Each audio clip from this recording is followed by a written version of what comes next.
come back with a hickey. You say mosquito do that. Conchita, that ain't no mosquito. It was something bigger. Girl, I smell a rat. Something just ain't right. That ain't no mosquito bite. Something just ain't right. Why you acting so uptight? Baby, I've been loving you so long, loving you so strong. Now I'm wondering if someone has been in my cookie jar, plucking on my guitar and pop the G-string. Something just ain't right. Why you acting so uptight? Something just ain't right. That ain't no mosquito bite. That ain't no mosquito bite. She gone out to a party last night. She come back with a big kicky bite. She said mosquito do that. Frankly, my dear, it looks more like a bat. A vampire bat. Something just ain't right. Oh no, something ain't right. That ain't no mosquito bite. That ain't no mosquito bite. Something just ain't right. No, something ain't why right. You acting so uptight? That ain't no mosquito bite. It ain't right, Lord, it ain't right. That ain't no mosquito bite. It ain't right, Lord, it ain't right. That ain't no mosquito bite. Something just ain't right. Oh no, something ain't that right. Ain't no mosquito bite. That ain't no mosquito bite. Something just ain't right. No, something ain't why right. You acting so uptight? That ain't no mosquito bite. Baby, it's slipping and sliding, peeping and hiding. Baby, please don't clean. Baby, I'm gonna get pocket. No time for skylocking. You know what I mean. Something just ain't right. Oh no, something ain't that right. Ain't no mosquito bite. That ain't no mosquito bite. Something just ain't right. No, something why right. You acting so uptight? That ain't no mosquito bite. You gone out to a party last night. You come back with a big icky bite. You say mosquito do that. Really, my dear, it looks more like a bat. A vampire bat. Something just ain't right. Oh no, something ain't that right. Ain't no mosquito bite. That ain't no mosquito bite. It ain't right, Lord. It ain't right. Oh no, something ain't right. That ain't no mosquito bite. That ain't no mosquito bite. It ain't right, no. It ain't right. Oh no, something ain't right.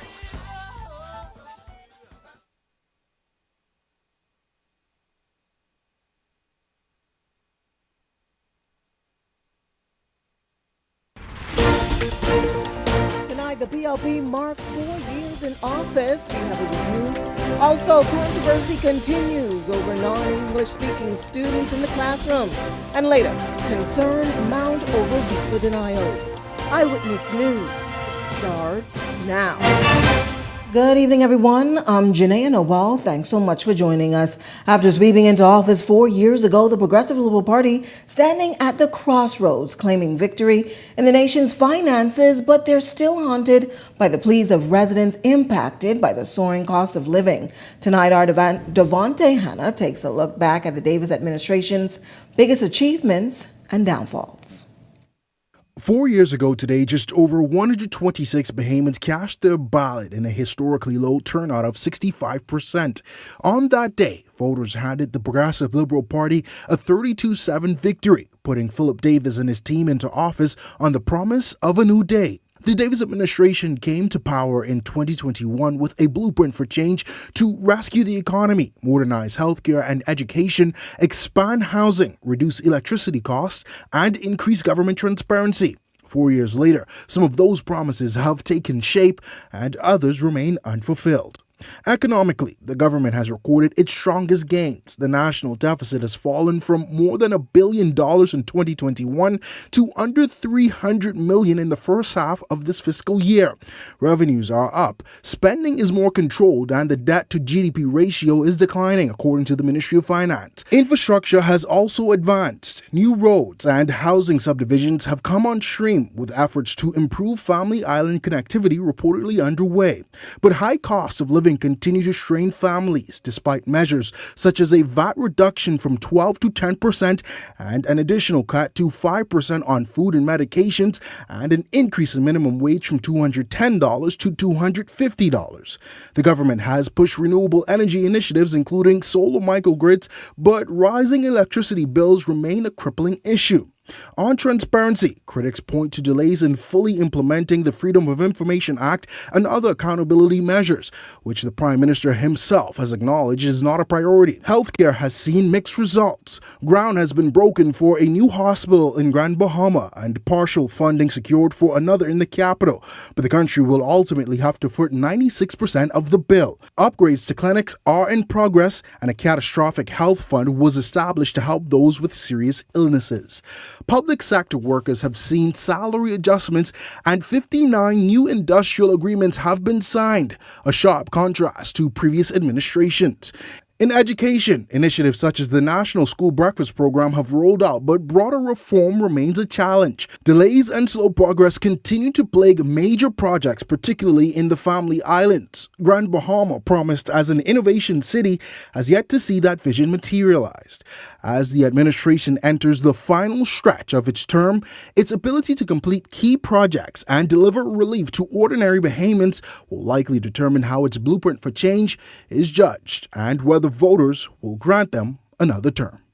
Devontae Hanna, Eyewitness News. Meantime, the Bahamas being named as one of the world's major drug transit countries by United States President Donald Trump, joining a list of other regional countries being used by drug traffickers to smuggle tons of narcotics into the U.S. The list submitted to Congress named some 23 nations, including the Bahamas, Jamaica, Haiti, Venezuela, and Colombia, this much being revealed by Trump's annual presidential determination on major drug transit or major illicit drug producing countries for the 2026 fiscal year. However, White House officials are insisting tonight that being on the list does not necessarily reflect negatively on the government's anti-trafficking efforts or its cooperation with the U.S. The report is simply putting into focus on giving the country's geography, commerce, and economy that makes it susceptible to trafficking, even when its officials are taking strong action. Meanwhile, Trump has let the iron fist fall on Venezuela, a country also named on that list that, quote, failed miserably to curb drug-related crimes. A strike was carried out on another Venezuelan vessel, allegedly carrying tons of drugs, also leaving 3 people on board.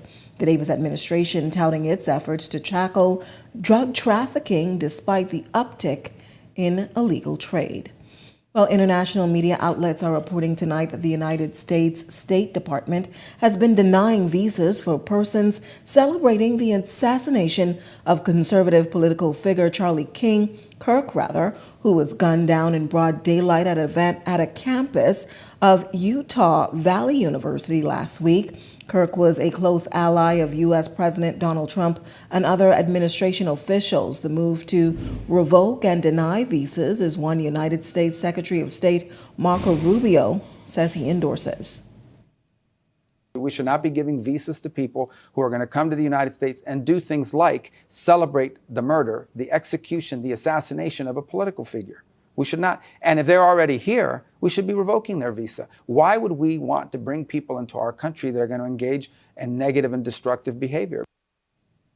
Well, in other news tonight, a veteran educator is speaking out as he makes demands for students to step in line while pushing back against critics who say they're a part of the problem. Our Jose Etienne has the details tonight. Doris Johnson students getting sent home. Soon you all getting sent home. This long line. That video generating lots of buzz online, eliciting mixed reaction from residents who were of the view that those Doris Johnson Senior High School students lined up outside the school compound on Tuesday after 9 a.m. were facing disciplinary action because of their hairstyle.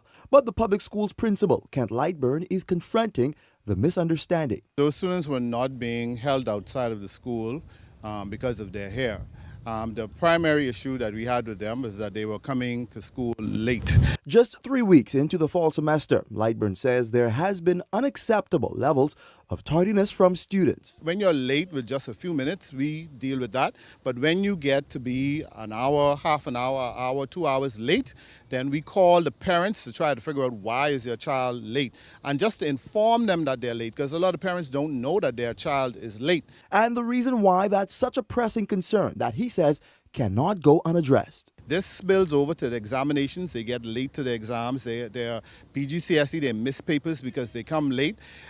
Those students they would have missed almost a whole first period. Lightburn says students are also breaking the school rules by altering their uniform. They cut the shirt short because they want the shirt to be out of their pants. And this is something that is nationwide. This is a short shirt now. It matches with the skinny leg pants and all of this. They have exposed tattoos. We are asking them to wear a sleeve to cover up those tattoos. And we're really asking parents not to allow children to have tattoos. The footwear that they have on, we want children to wear regular school shoes. Now, the veteran educator is ripping apart the argument that school executives are clinging to antiquated policies that have little to no bearing on students' learning, insisting that teenagers must abide by the rules, similarly to how they would have to when they enter the real world. I shouldn't have an issue with wearing the proper shoes because shoes doesn't have anything to do with education. But they insist and they promulgate this idea that they have to have this or they have to have that. The main reason why we are against these type of things that people consider to be small, minuscule matters is because it promotes bullying. Talking about the tags on the bags. The one time ago it was the monkeys, now it's the dollars and all of this. Children steal them. And so it boils down to a simple plea. Lightburn says parents must partner with educators as they enforce discipline and promote education. We want the best for their children. Jose Etienne, Eyewitness News. Well, as controversy looms surrounding teachers feeling the brunt of a language barrier within the public school system, government says they have put a plan in place to address the concerns. However, stakeholders are calling it null and void. Arlington Ritchie Jr. has this follow-up tonight. As the struggle for educators continues in the classroom, teachers are breaking their silence, raising concerns about a surge of foreign-speaking students entering schools with little to no understanding of the English language. Government says a buddy system was created to help with the issue, but the teachers union claims they know nothing about it. Bahamas Union of Teachers President Belinda Wilson told Eyewitness News that after surveying members across the country, not a single teacher reported knowledge of the program. But here's what was reported. The Creole-speaking siblings and or Creole-speaking friends would try to assist some of the students from time to time. Critics are also weighing in on the buddy system, which Education Director Dominic McCartney Russell says is already in effect. One parent writing, quote, "Don't put my children with no buddy. They trying to learn for themselves." Another saying, quote, "Now y'all want children to teach the children." Others suggest government should hire bilingual teachers or introduce language proficiency tests, a practice already implemented in countries like the United States, the United Kingdom, Canada, and Australia.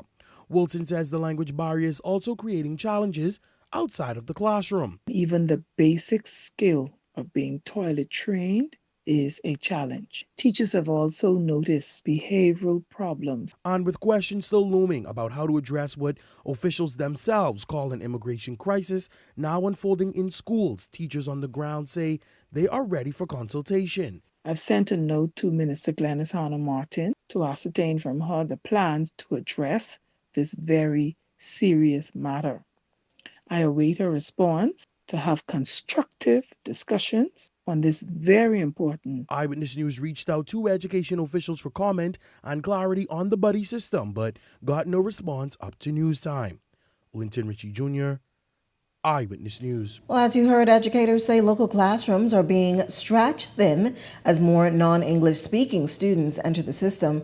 Teachers are arguing tonight that the language barrier is making it harder to manage lessons, while education officials maintain that all children are entitled to schooling. In response, the Ministry of Education claims they've introduced a buddy system to help non-English speaking students by pairing them with pairs to improve their language skills. Eyewitness News turning to social media, posing the question, Do you think that this approach will be effective?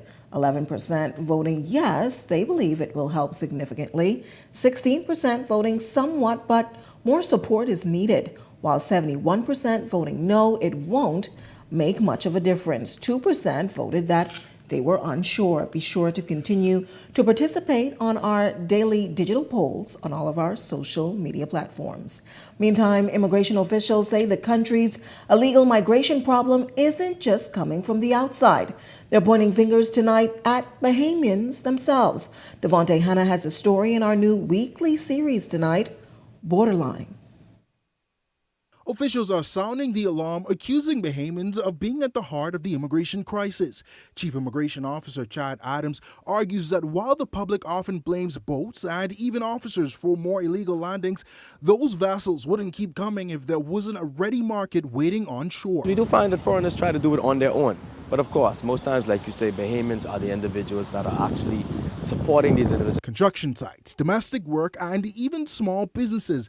Adams says these are the industries undocumented labor thrives, and Bahamians are allegedly the ones hiring under the table. We want to say to those persons, Bahamian citizens, that that's a $3,000 fine for them and a $3,000 fine for the individual that they're caught employing without a work permit. Raid after raid on water and land, but officials believe the influx of migrants would only persist if Bahamians continue to aid those that make the scary trek. We have a lot of individuals that disguise, come in as visitors, but they're actually coming in to work. And so sometimes they're really convincing at the border, and they convince the border officers that they're coming in to visit when they're actually coming in to work.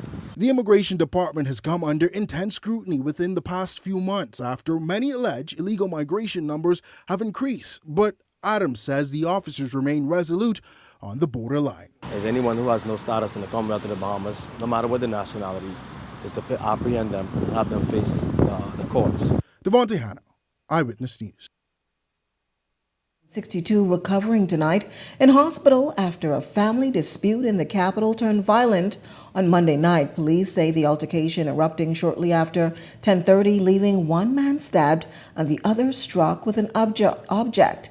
Emergency medical teams treating both men on scene before taking them to hospital. The 62-year-old is listed in serious condition tonight. The condition of the 65-year-old man remains uncertain. Both men under close medical watch. Police investigations are ongoing.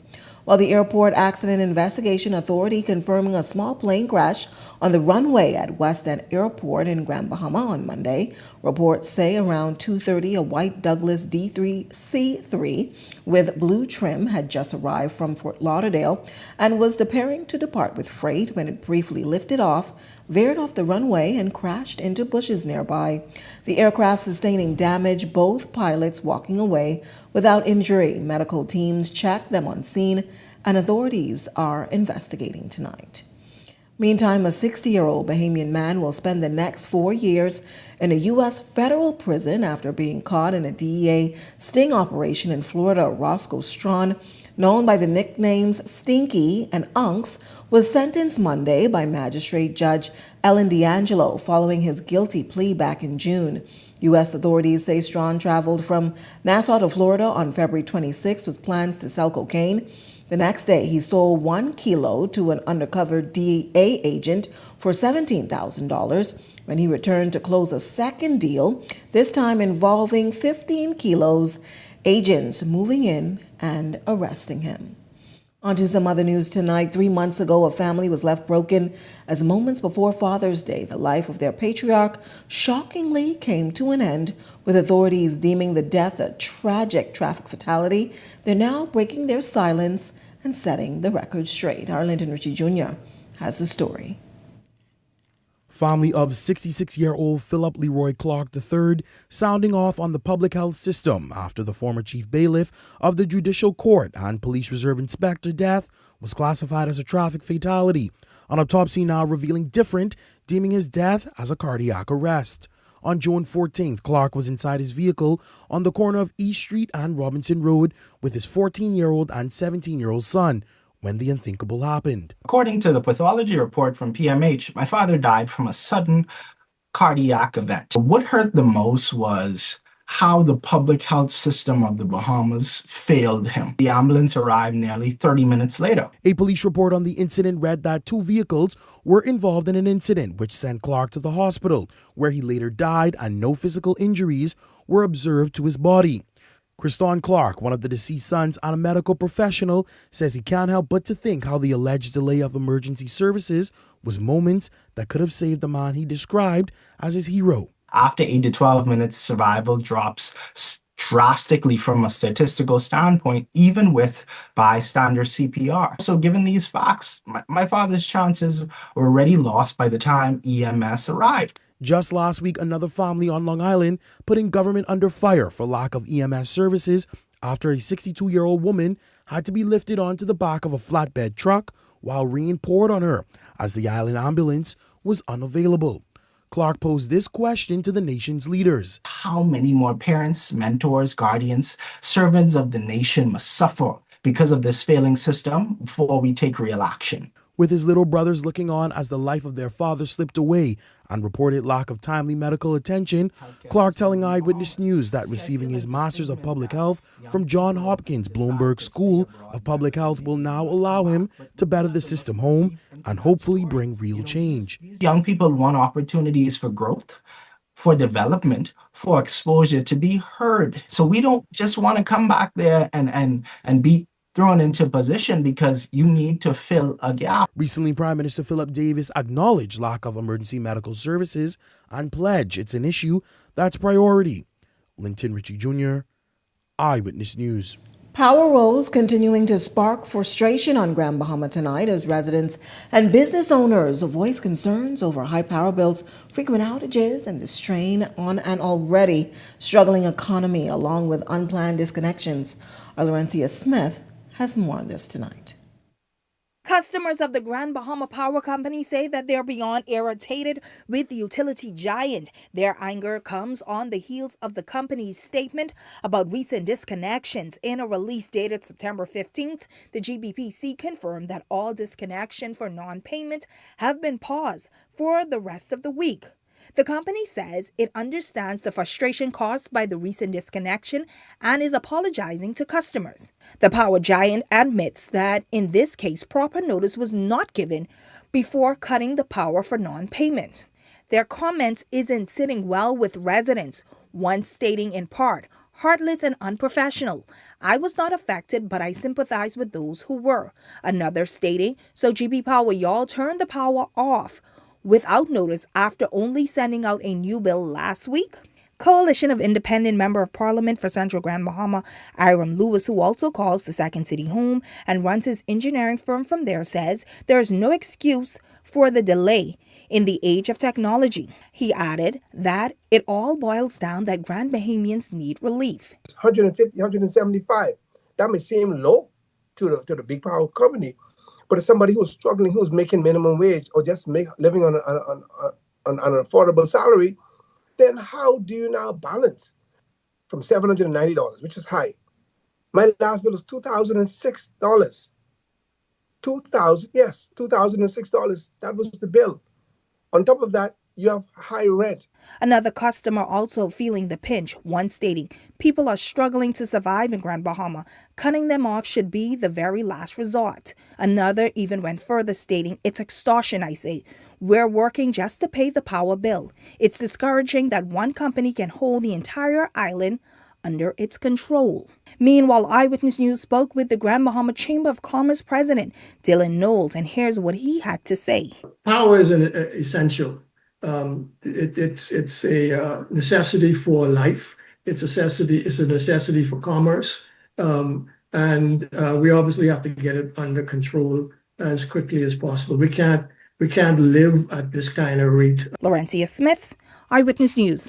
Meantime, Dylan Knowles, president of the Grand Bahama Chamber of Commerce, says moving the airport project forward is crucial for the island's economy. His comments come as the government is exploring new ways to fund the redevelopment of the Grand Bahama International Airport after its initial plans fell through.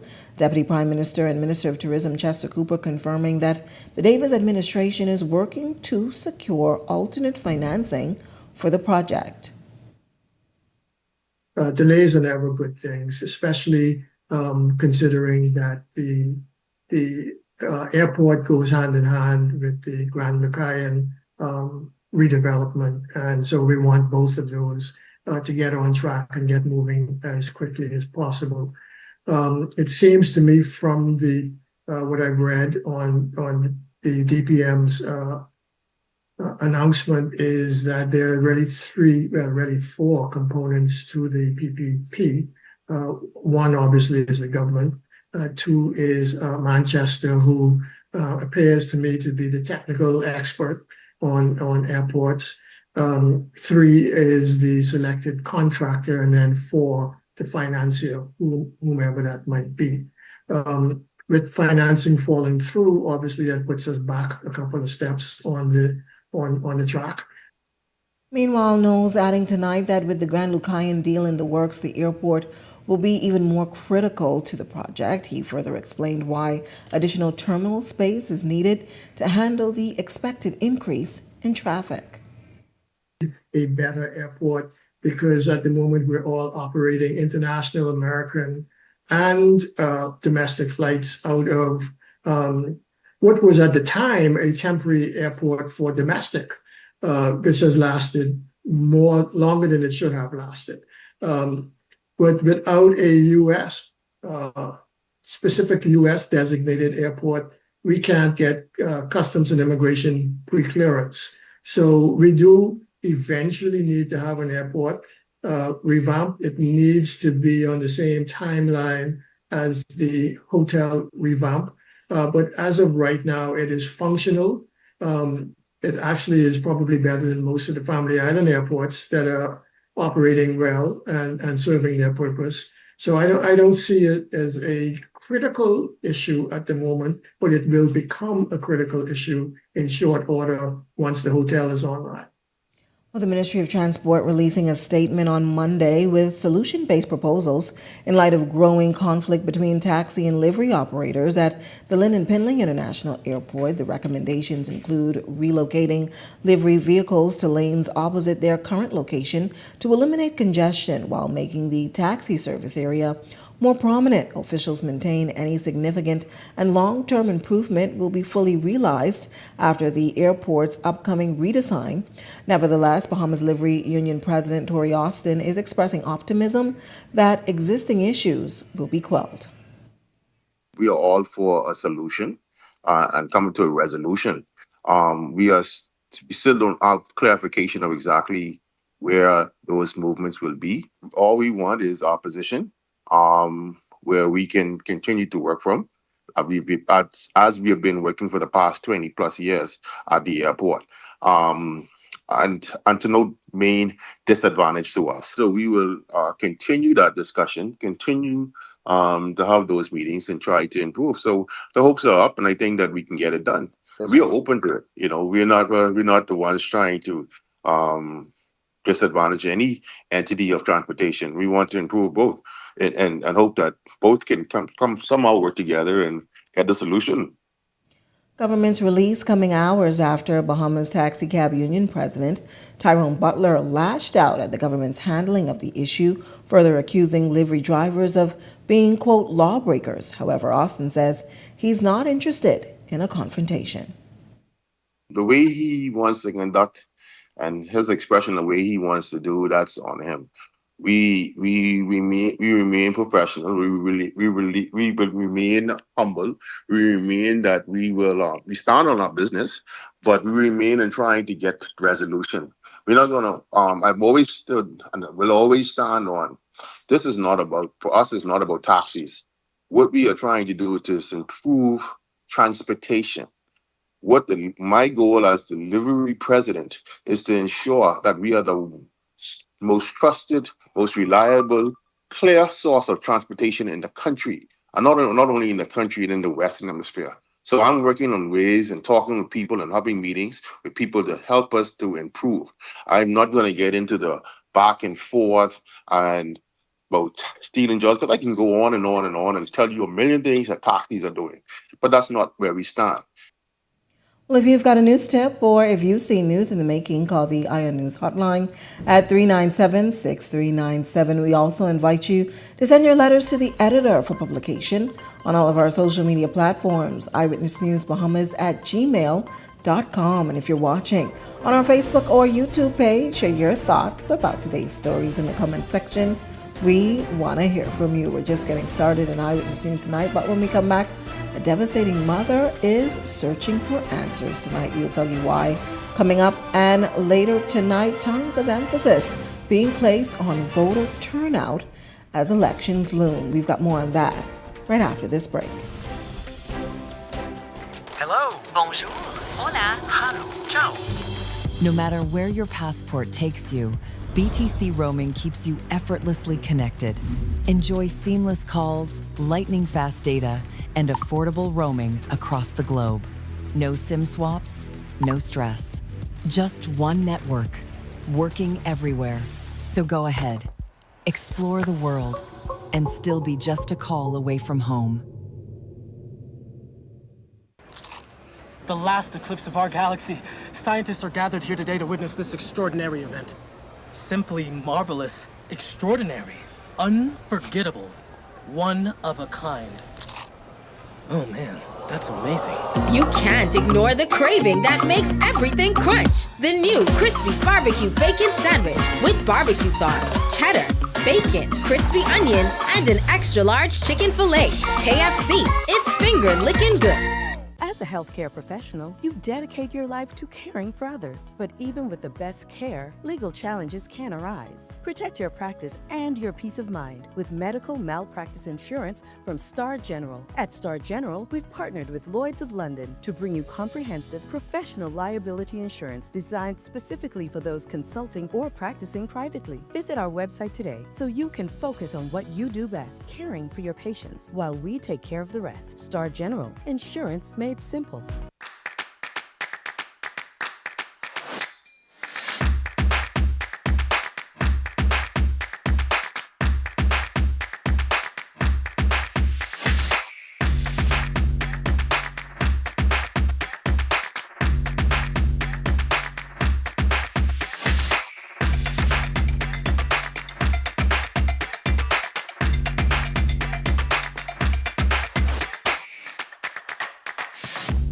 Captain Cash & Co. viral videos have shown you using what is said to be super speed to deliver cash to citizens around the world. Can you explain this? Those people are simply taking advantage of Cash & Go's Cash Now money lending service, our easy-to-use money lending portal. How does it work? Well, you simply enter your information along with a recent payslip, a picture of your ID, and then select your loan amount and the repayment term. We review it as soon as possible. And then once approved, we could have your cash delivered to your mobile wallet, or we could send it directly to a bank of your choosing. Any more questions? No. Thanks, Cash & Go, man. It's Captain Cash & Go.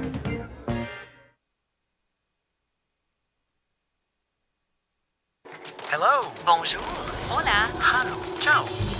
No matter where your passport takes you, BTC roaming keeps you effortlessly connected. Enjoy seamless calls, lightning-fast data, and affordable roaming across the globe. No SIM swaps, no stress. Just one network, working everywhere. So go ahead, explore the world, and still be just a call away from home. The last eclipse of our galaxy. Scientists are gathered here today to witness this extraordinary event. Simply marvelous, extraordinary, unforgettable, one of a kind. Oh man, that's amazing. You can't ignore the craving that makes everything crunch. The new crispy barbecue bacon sandwich with barbecue sauce, cheddar, bacon, crispy onions, and an extra large chicken fillet. KFC, it's finger licking good.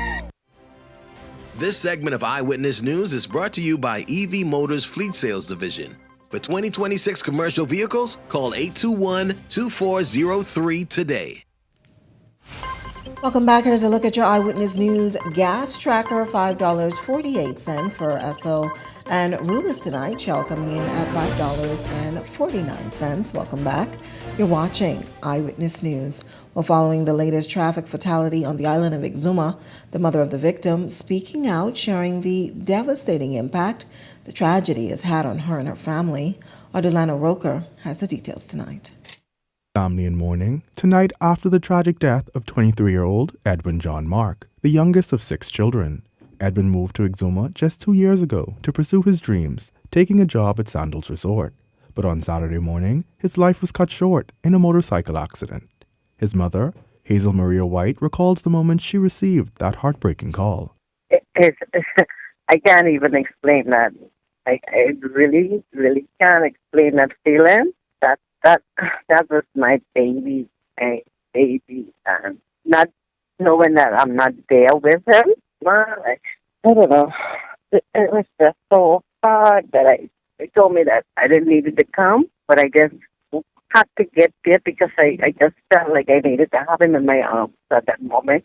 While initial reports have described the incident as an accident, White is not convinced. She believes her son, remembered as quiet, well-liked, and a cautious rider, may have been a victim to something more sinister: vehicular manslaughter. He don't speed at all. Everybody say he drives like an old person. He just moves his bike. He doesn't speed at all. He doesn't pop his bike. Nothing he does like speeding at all on his bike. My concern is that I'm trying to figure out why his helmet was so far and his shoes was off from the distance that he was flying. Despite an active police investigation, White says the evidence presented so far has done little to dispel her doubts. The last police that I spoke with said that there was nothing following him. They got a footage from where he was leaving from. They said nothing followed him. Okay, I can understand. That's what the footage say, but you don't know what happened further up from that footage. You don't know what's going on after that footage. So you can't say that nobody didn't hit him or, you understand? She's now calling on anyone with information to come forward and help bring clarity to the circumstances surrounding her son's tragic death. Hoping that somebody can just come out, if it's that and they hit him, that they would just come out and say, if you hit my child. I just need to know what happened to him. He didn't deserve that. He honestly didn't deserve that. He didn't deserve that. The family says they're remaining hopeful that the truth will eventually come to light, giving them the closure they desperately need. Delana Roker, Eyewitness News. Chief Superintendent of Police on the island of Exuma, Kindred Neely, responding to the mother's suspicions regarding the cause of his death, which questioned whether the incident could have been the case of vehicular manslaughter. Neely stating that after a thorough investigation, authorities concluded that the incident was an unfortunate accident. He's emphasizing tonight that there was no evidence to suggest vehicular manslaughter was involved in the case. I met with the next of kin yesterday morning and his family, and they indicated that they suspected that he was hit from behind by possibly another vehicle, a motor vehicle. There's no evidence to suggest that that occurred. I told them that if they have their evidence, they could bring it forward and we look into it. There's no cameras in that area. That area is poorly lit. And the video footage that we got from the establishment near the airport, it showed where he left that establishment in the rain at 3:07 a.m. And he was alone. There was no one following him, no vehicle following him as he left that establishment. Neely is also taking the opportunity to offer advice to all drivers in the wake of this accident. He urged the public to remain vigilant on the roads and to ensure the vehicles are insured to be on that road. I would like to send out a reminder to the motoring public that before operating a motor vehicle, please ensure that the vehicle is licensed and insured with at least third-party risk of insurance. And for the motorcycle users, please ensure that you're wearing a protective headgear and ride in the confinements of the law. That's ride with due care and attention. That goes to drivers of motor vehicle and riders of motorcycles. Let's follow the speed limit and ride with due care and attention. Thank you. Well, with election campaigning now in full swing, Minister of Social Services, Information and Broadcasting, Miles LaRota, joining Foreign Affairs Minister Fred Mitchell at a PLP branch meeting in Fox Hill on Monday night, delivering a message on the importance of voter turnout. LaRota addressing a crowd of PLP supporters, pointing to statistics he says show the party still has significant work to do on the ground ahead of the next general election. Numbers are saying this. Out of the Bahamian population, there's about 27% that identifies with the Progressive Liberal Party. About 22% identifies with F&M. That means half of the country is independent. We cannot win elections on PLP votes alone. We have to put together a coalition to win, because politics is a game of numbers. It's a game of numbers, and as I said, it is ours to lose. It's how bad that we want it, and the PLP is only going to be as strong as our weakest supporter. LaRota is urging PLP supporters to remain focused as if the governing party loses the upcoming general elections. He says their livelihoods could be at risk. If you think your contract that you have will be with you if you lose the next election, I got a bridge I want to tell you. Elections have consequences. Election have consequences. So you're thinking about getting a job, you're thinking about getting promoting on your job, all of these things. So you can't believe, and there are some of us, because I've heard it too, oh yeah, we can win, but we can leave some seats. Don't cede any seat. When you start saying that we are losing support and we bleeding, would you expect the enemy to fail? Because elections have shown you when you start giving that comfort out there, you don't know when it's going to stop. Well, a room filled with smiles today at the office of the Prime Minister as members of the Airport, Airline and Allied Workers Union employed with Nassau Flight Services looked on as a $3.5 million industrial agreement was inked, making it the largest contract signing to date. President of the AAAWU, Jewel Fountain, and Chairman of Nassau Flight Services, Obi Roberts, celebrating the historic moment, explaining what is outlined and applauding stakeholders on constructive dialogue. We will encourage our members to be diligent in their work ethics in the interests of the shareholders and stakeholders alike. We have had an increase in meal allowances for our employees, increased travel allowances, also increase in sick days from 12 to 22 days, increased number of personal emergency days from 2 to 4. More importantly, we have now added an early retirement clause to our agreement that has never existed before. Ending by saying that the government of the Bahamas has also improved 4 increments for the staff over the life of this contract from 2025 to 2030. We are very happy that this matter has been concluded and the staff can continue on performing at a very high level for Nassau Flight Services, being the best in the country. Vice President of the Union, Tonique McIntosh, telling reporters what this signing means for some 240 staffers that will benefit. Okay, it's very important, considering that it's the first increase in 10 years. Like I said, it's the largest from Flight Service and AAA. So again, we have management to thank, as well as Mr. Maynard and Spain. So we're looking forward to it. Our members, the employees, are extremely excited. I mean, they are really pleased with this contract. Well, the disabled community brought to the forefront during a town hall meeting last night, addressing advocacy, inclusion, and equality for persons with disability. The forum opened the floor to real-world concerns from those that are affected. Ardelano Roker has the details tonight.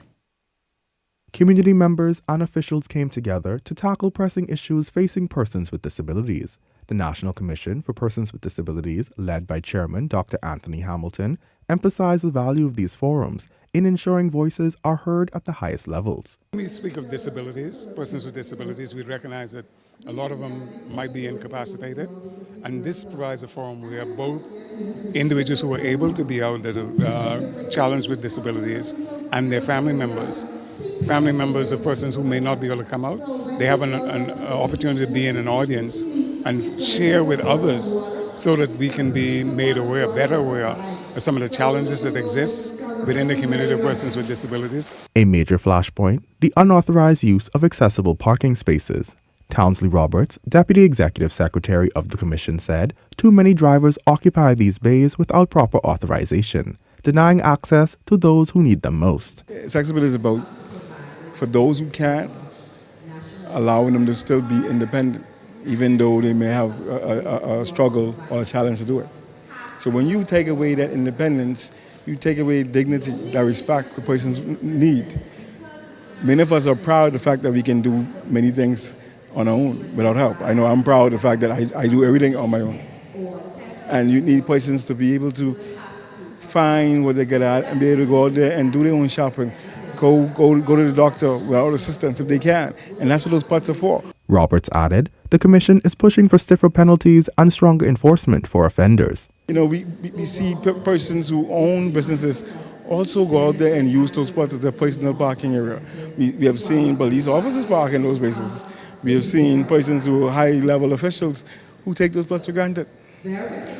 But it's wrong. It is illegal. We are in the process of trying to get some amendments passed to put more teeth into it. And like I always say, hit them where it hurts most, in the pocket. And that's probably when they will finally understand. The meeting also heard hopes to expand support services. Nalini Bethel, a consultant within the ministry, said she's hopeful to grow the 3-day adult day program, which currently serves persons 18 and older. It takes place at the Nassau Village Community Center, the new one, which I must say is fully accessible, wheelchair accessible, and also accessible to others with mobility issues. So the building itself lends itself to having a day program there. If there's any donor out there who wishes to donate to us for the program, we would welcome those donations. But, yes, the goal is to have a 5-day program. Officials say feedback from these town halls will inform policy recommendations and service upgrades in the months ahead. Delano Roker, Eyewitness News.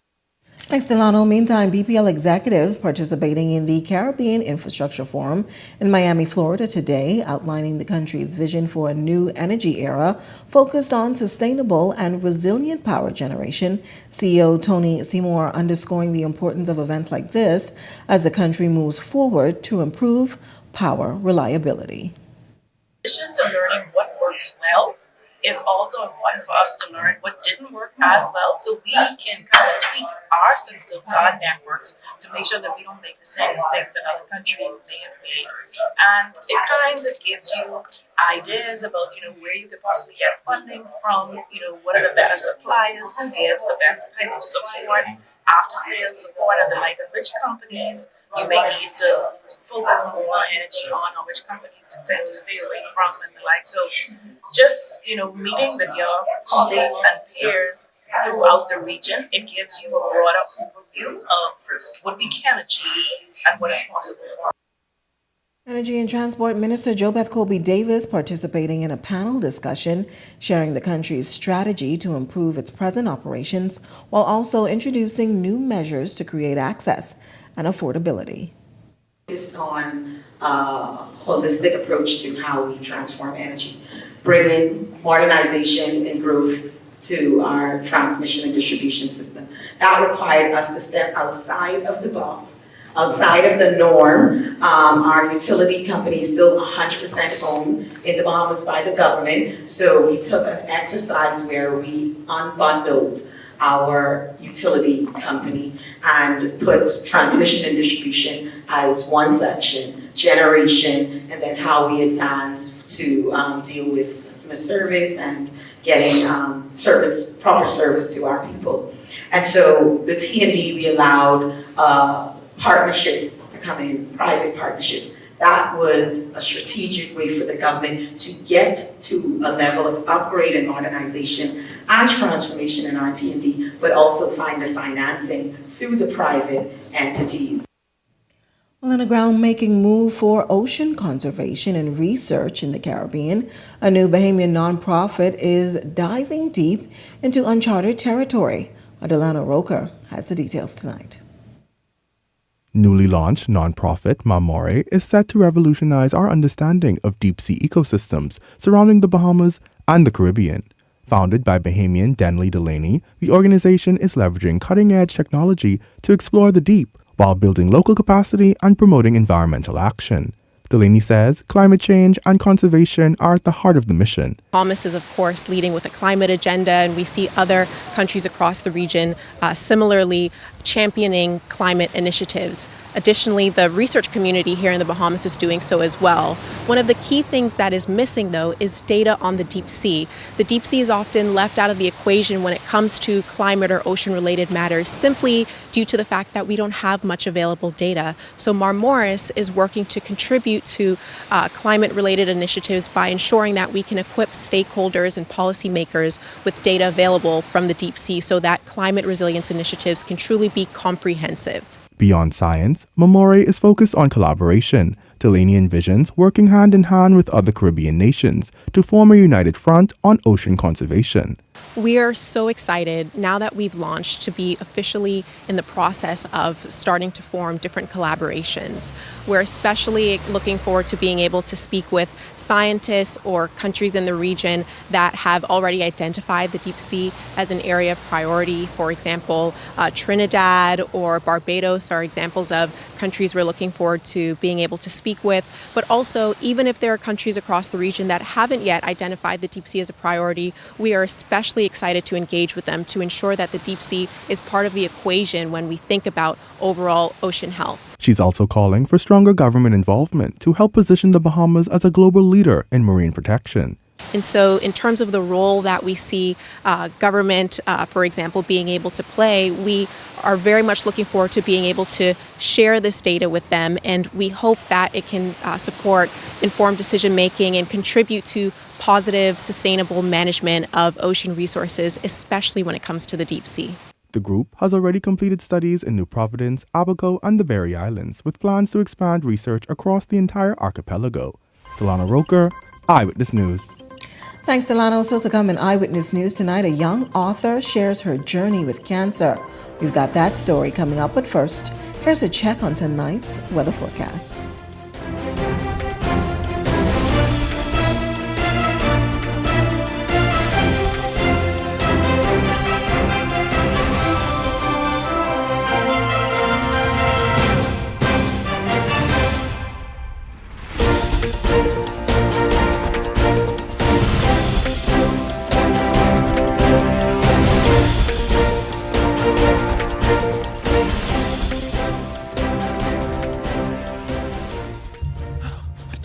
Stop, man, stop. Boy, it's hot today, boy.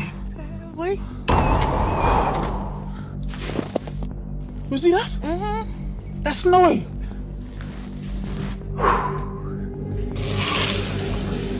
I can cool off, man. Where you going? Get back here. Don't go in there. Be I get inside there. I can cook whatever you want tonight. Where you going? You gonna do what? I can cook whatever tonight. I forget you can't cook.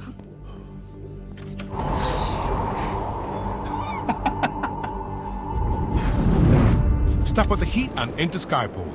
Expert installation, cool comfort, and reliable service. Brought to you by Discount AC and Supplies. Your one-stop shop for top-tier AC units.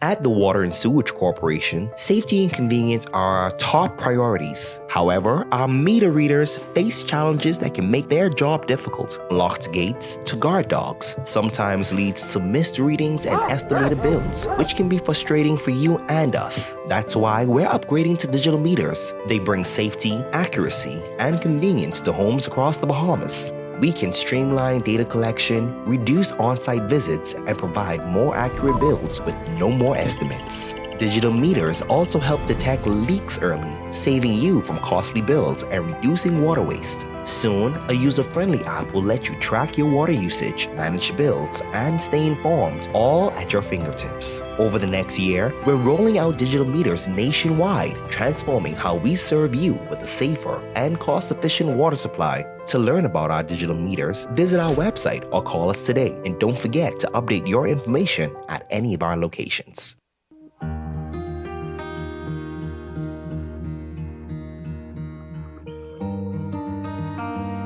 You work hard to provide for and protect the ones you love. However, life can present unexpected challenges. Who you call in times of need matters. Insurance Management is a Bahamian-owned company that has been serving our community for over 40 years, offering a wide range of coverage for all of your personal, professional, and commercial needs.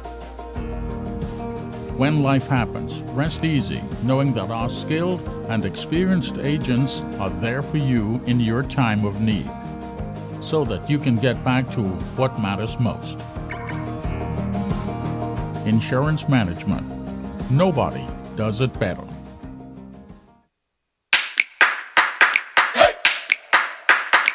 The fritters, all right? Bahamian culture is about community.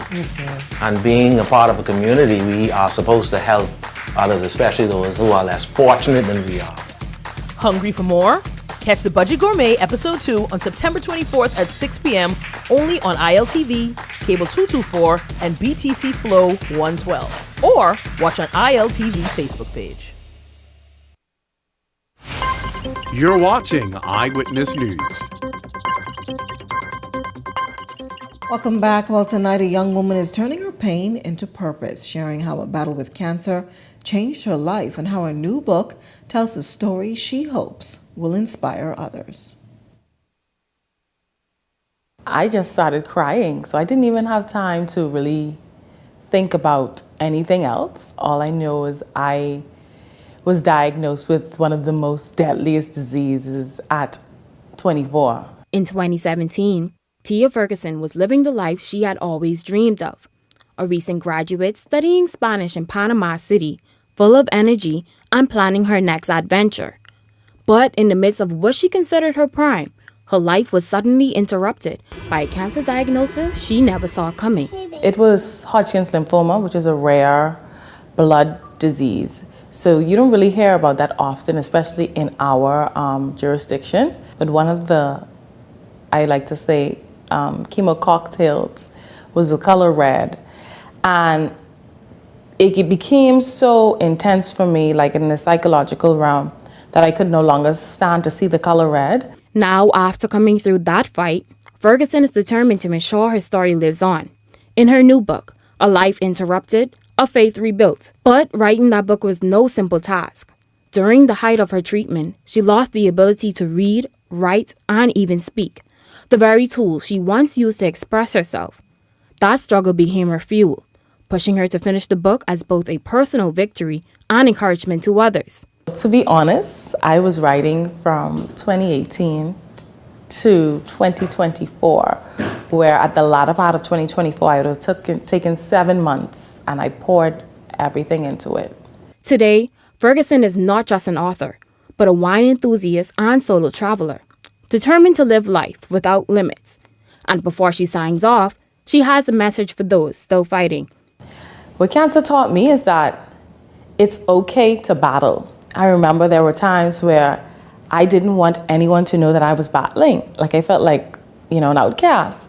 But there was one moment I was driving to chemotherapy and I just recorded myself driving and there was a glow on me. And all I saw was grace. And I said, girl, how dare you keep this a secret? You will be an inspiration to many. Ferguson's story is a reminder that even in life's darkest interruptions, faith can be rebuilt. Rebecca Bain, Eyewitness News. Thanks, Rebecca. Stay right with us. Our Laurentia Smith has a check on sports. Good evening, Laurentia. Good evening, Janaea. The Bahamas Lawn Tennis Association elections is officially placed on hold following a court ruling. I'll tell you more about it straight ahead in sports.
The frittering, all right?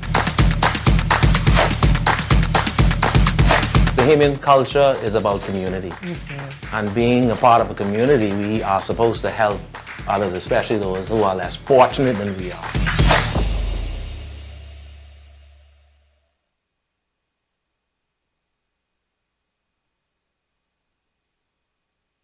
Welcome to Paradise Premium Foods, where exceptional taste meets everyday convenience. Right in the heart of Hurricane Hole Plaza, whether you're planning a beachside brunch, an intimate dinner, or simply restocking your favorites, we offer only the finest selection of local and imported goods, handpicked for quality, freshness, and flavor. At Paradise Premium Foods, shopping is effortless, service is personal, and every visit feels like a treat. From gourmet meals to go to organic essentials and indulgent treats, this is your neighborhood market elevated. Live well, eat better. Discover Paradise Premium Foods, now open at Hurricane Hole Plaza.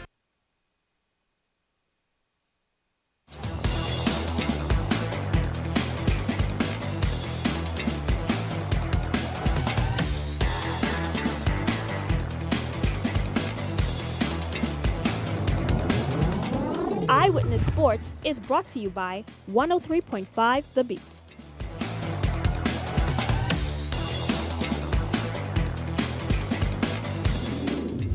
Welcome to another edition of Eyewitness Sports. I'm Laurencia Smith. Thanks for joining us. Topping sports tonight from the tennis court. The Bahamas Lawn Tennis Association has officially announced the postponement of its annual general meeting and elections, originally set for September 13th. Now, this announcement coming just days after the Ministry of Sports advised the association to hold off acting on legal advice from the Office of the Attorney General amidst questions about membership and eligibility and fairness. However, the BLTA says the latest delay is a result of a Supreme Court injunction filed by Kenworth Kerr and Bijan Ferguson. This dispute is not new. It dates back to 2022 when the elections were first put on hold, a ruling in the association's favor in January of 2024, but was later overturned by the Court of Appeal in July. In line with that ruling, the BLTA Council met on August 17th, confirmed applicants' membership status, processed their dues, and ratified new applicants. With that, the AGM was set for September 13th, and they say notices were sent out. But they say this latest legal challenge by the court has once again froze the process. The BLTA says it regrets the ongoing delay, but pledged to act in good faith following the court's decision and keeping membership update as the case unfolds. Well, it's a story we'll definitely be watching. Now let's head on over to the track as Team Bahamas is continuing to compete at the 2025 World Athletics Championships in Tokyo. Batasia Johnson switched from the sprints to the quarter mile this year to earn a spot on Team Bahamas' team at the World Championships in the women 400 meters. She ran a personal best of 5.3 seconds in the heats to reach the semifinals, but struggled in Tuesday's race. Johnson completed a time of 50.81 seconds Atkins to place 6th in the semifinal heats, ending her championship run. Meanwhile, Team Bahamas have more athletes in action. Keyshawn Strawn is competing in the javelin, K1 Culmer in the men's triple jump, and on the track, Anthony Strawn is expected to run in the women's 200 meters, while Ian Kerr will compete in the men's 200 meters. News from the WNBA. Jonquel Jones and the New York Liberty are off to a strong start as they look to defend their championship title. The team earned a 76-69 overtime victory over the Phoenix Mercury in the opener of their best-of-3 series in the first round. The 2024 WNBA champions now hold a 1-0 series lead and can complete the sweep in a win in Game 2. Jones contributed on the defensive end, finishing with 7 points, 12 rebounds, 3 blocks, and 35 minutes of action. She shot 3 for 7 from the field and 1 for 3 beyond the arc. Attacking the basket a good bit, so I just wanted to be able to protect the rim and then, use my rebounding to be able to help us close out possessions and ultimately win. So it was extremely important. But altogether, it was just a really great team effort. We got one. Now we got to go back to New York and get the second one. The Libs will tip off against the Mercury at 8 p.m. on Wednesday. Well, that's what's making sports at this hour. I'm Laurencia Smith. Stay tuned for more news on the other side of the break. Crack the code and win $1 million. Crack the code and win $1 million. 7 numbers, $1 million. Every 3 days, a number is revealed. Act fast. Your million is waiting. Crack that code, win $1 million clear. Crack the code before the last lock clicks shut. Get ready to join the winner's circle only at islandluck.com. Crack the code and win $1 million.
You're watching Eyewitness News.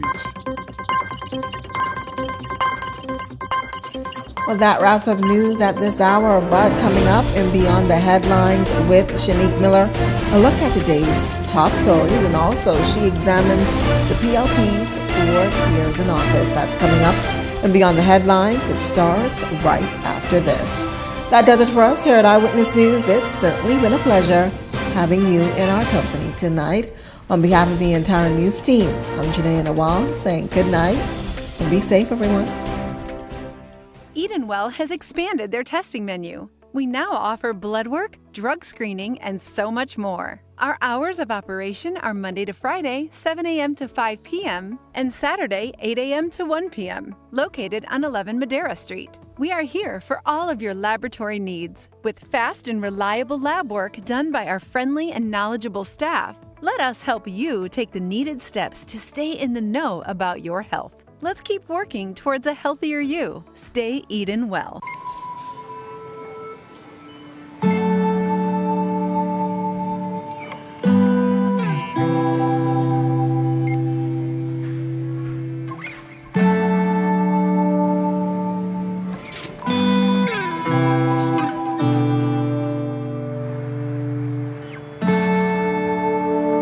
We all know there are ways we can help.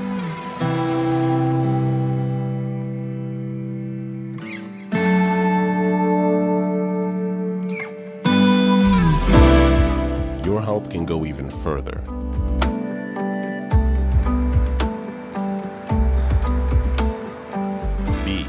an everyday superhero.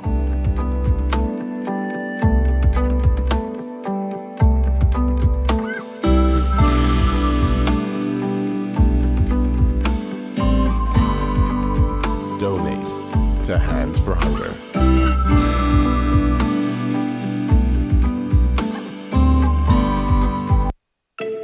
Tired of driving around from place to place just to get your car insured and licensed? Frustrated with the process of being back and forth from your insurance company to road traffic? Well, BMG Insurance Agents and Brokers just made insuring and licensing your motor vehicle as easy as 1, 2, 3. Step 1. Visit us at the Road Traffic Department, Section 1, Thomas A. Robinson Sports Stadium. At our office, you can purchase or renew your insurance or get your vehicle inspected. We at BMG Insurance Agents and Brokers represent major carriers. Step 2. See the professionals at Road Traffic to get your vehicle licensed. Step 3. Enjoy your day. Insure with BMG Insurance Agents and Brokers today, saving you time and money. Your one-stop shop for all of your insurance needs. Great rates, convenient, excellent service. For more information, call us at 322-2221. So you want a space. But not just any space. You need something with a little more potential. So how about 1,000 square feet of room to play with? Superb audio and video production capability, digital LED wall, full lighting grid, and about 124 seats to accommodate a full studio audience with so many other features. Make us your home for your next concert, conference, and so much more. Honestly, the possibilities are endless. Here at ILTV Studios, we'd love to bring your next event to life. So what do you say? Do you want our space?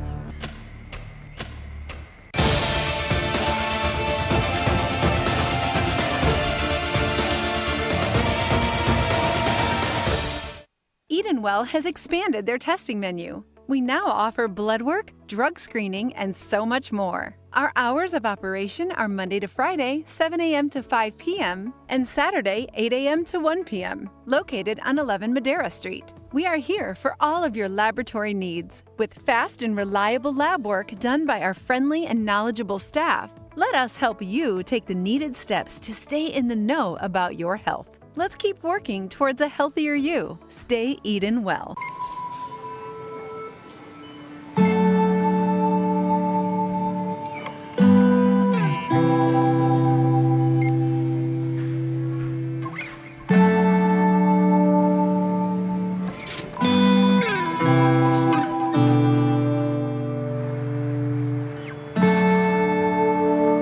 We all know there are ways we can help.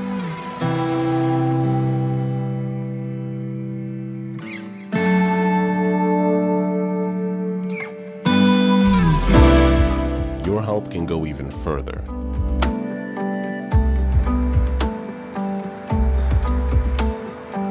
Be an everyday superhero.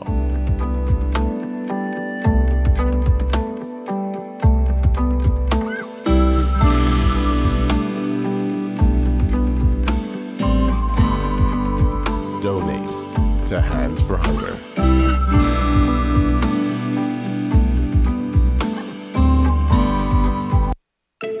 Tired of driving around from place to place just to get your car insured and licensed? Frustrated with the process of being back and forth from your insurance company to road traffic? Well, BMG Insurance Agents and Brokers just made insuring and licensing your motor vehicle as easy as 1, 2, 3. Step 1. Visit us at the Road Traffic Department, Section 1, Thomas A. Robinson Sports Stadium. At our office, you can purchase or renew your insurance or get your vehicle inspected. We at BMG Insurance Agents and Brokers represent major carriers. Step 2. See the professionals at Road Traffic to get your vehicle licensed. Step 3. Enjoy your day. Insure with BMG Insurance Agents and Brokers today, saving you time and money. Your one-stop shop for all of your insurance needs. Great rates, convenient, excellent service. For more information, call us at 322-2221.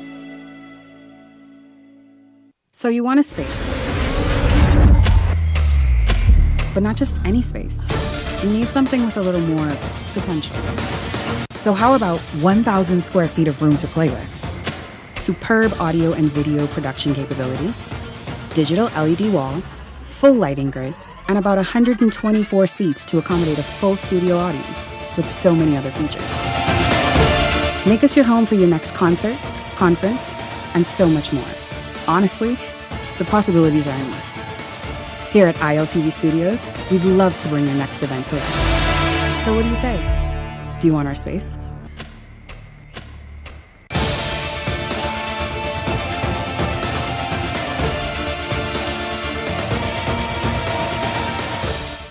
Edenwell has expanded their testing menu. We now offer blood work, drug screening, and so much more. Our hours of operation are Monday to Friday, 7 a.m. to 5 p.m., and Saturday, 8 a.m. to 1 p.m., located on 11 Madera Street. We are here for all of your laboratory needs, with fast and reliable lab work done by our friendly and knowledgeable staff. Let us help you take the needed steps to stay in the know about your health. Let's keep working towards a healthier you. Stay Eden well.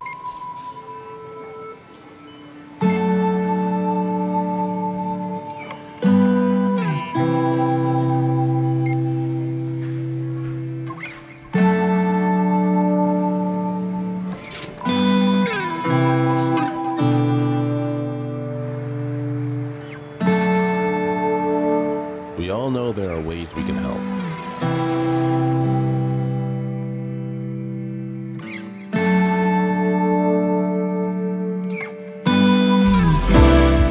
Your help can go even further.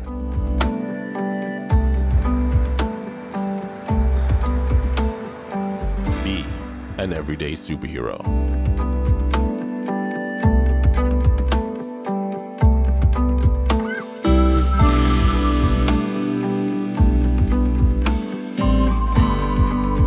Donate to Hands for Hunger.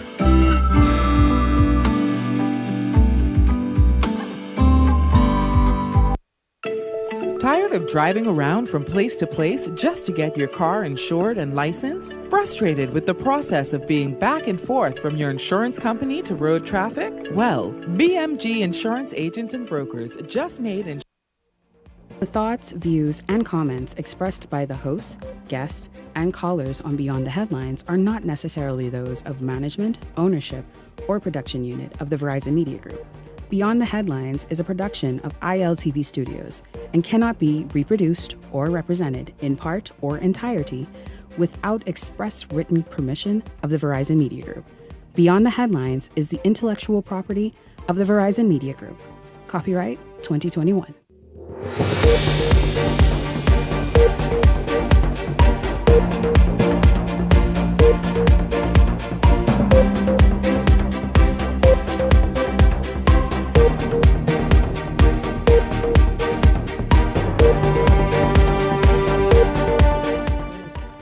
Coming up tonight, 4 years ago today, the PLP won the government. Tonight, how would you grade the government's performance?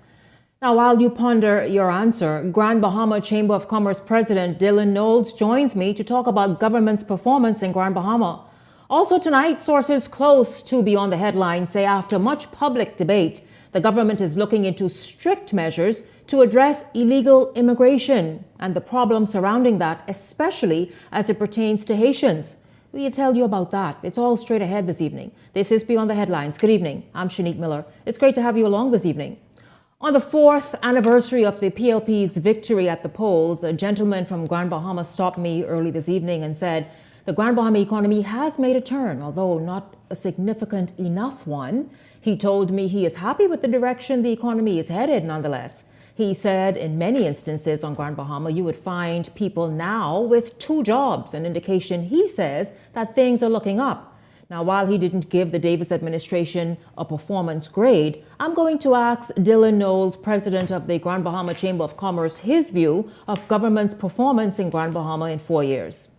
Good evening to you, Mr. Knowles. Welcome to Beyond the Headlines. It's great to have you here. Well, it's good to have you on the show. Good evening, Shanique. Nice to be here. Good evening, Bahamas. It's good to see you. Let's just jump right in. Let's just talk about where we started right now this evening. What grade would you give the Davis administration in terms of its performance in Grand Bahama and for the people of Grand Bahama?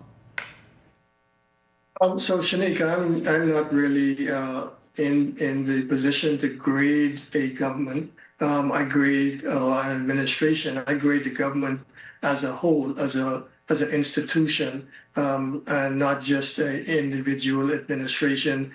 As we all know that what happens in the country crosses boundaries in terms of administrations and eras.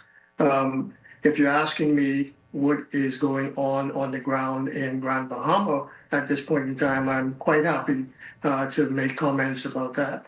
Absolutely, absolutely. You kind of really ease your way out of that. That's fine. I would not press you further, Dylan. I certainly would not. But I wish somebody in Grand Bahama could call your phone right now. But listen, you feel though that moving the airport project forward, because this is the major thing today with the administration, with the government rather saying, listen, we are now in a position of having to look for new funding after the initial funding fell through. What was the feeling after that news broke today? What was the feeling on Grand Bahama, and in particular you, who are the voice and the face of the business community there? So the airport obviously is important as a matching pair of shoes, if you wish, to the development of the Grand Cayman.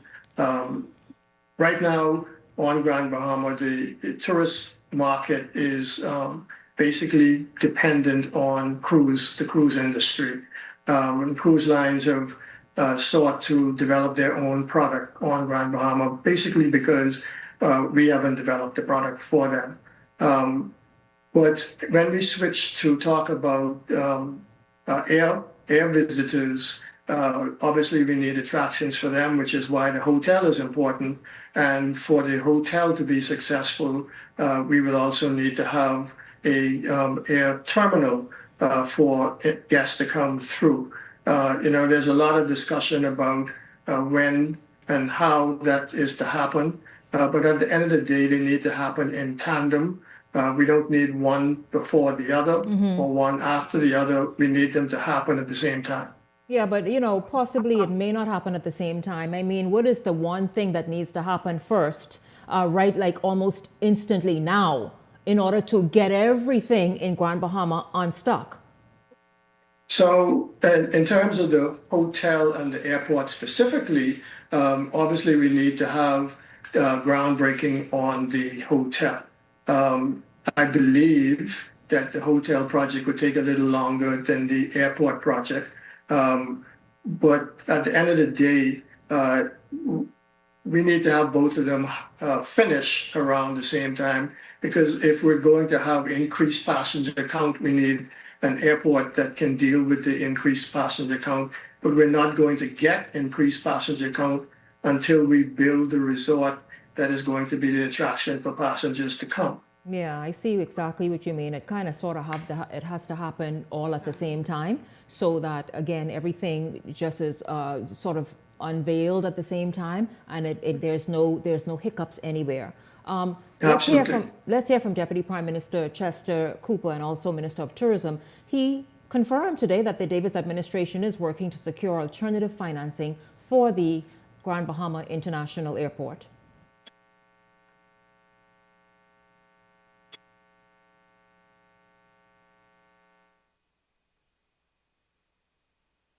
Four years ago today, just over 126 Bahamians cast their ballot in a historically low turnout of 65%. On that day, voters handed the Progressive Liberal Party a 32-7 victory, putting Philip Davis and his team into office on the promise of a new day. The Davis administration came to power in 2021 with a blueprint for change to rescue the economy, modernize healthcare and education, expand housing, reduce electricity costs, and the thought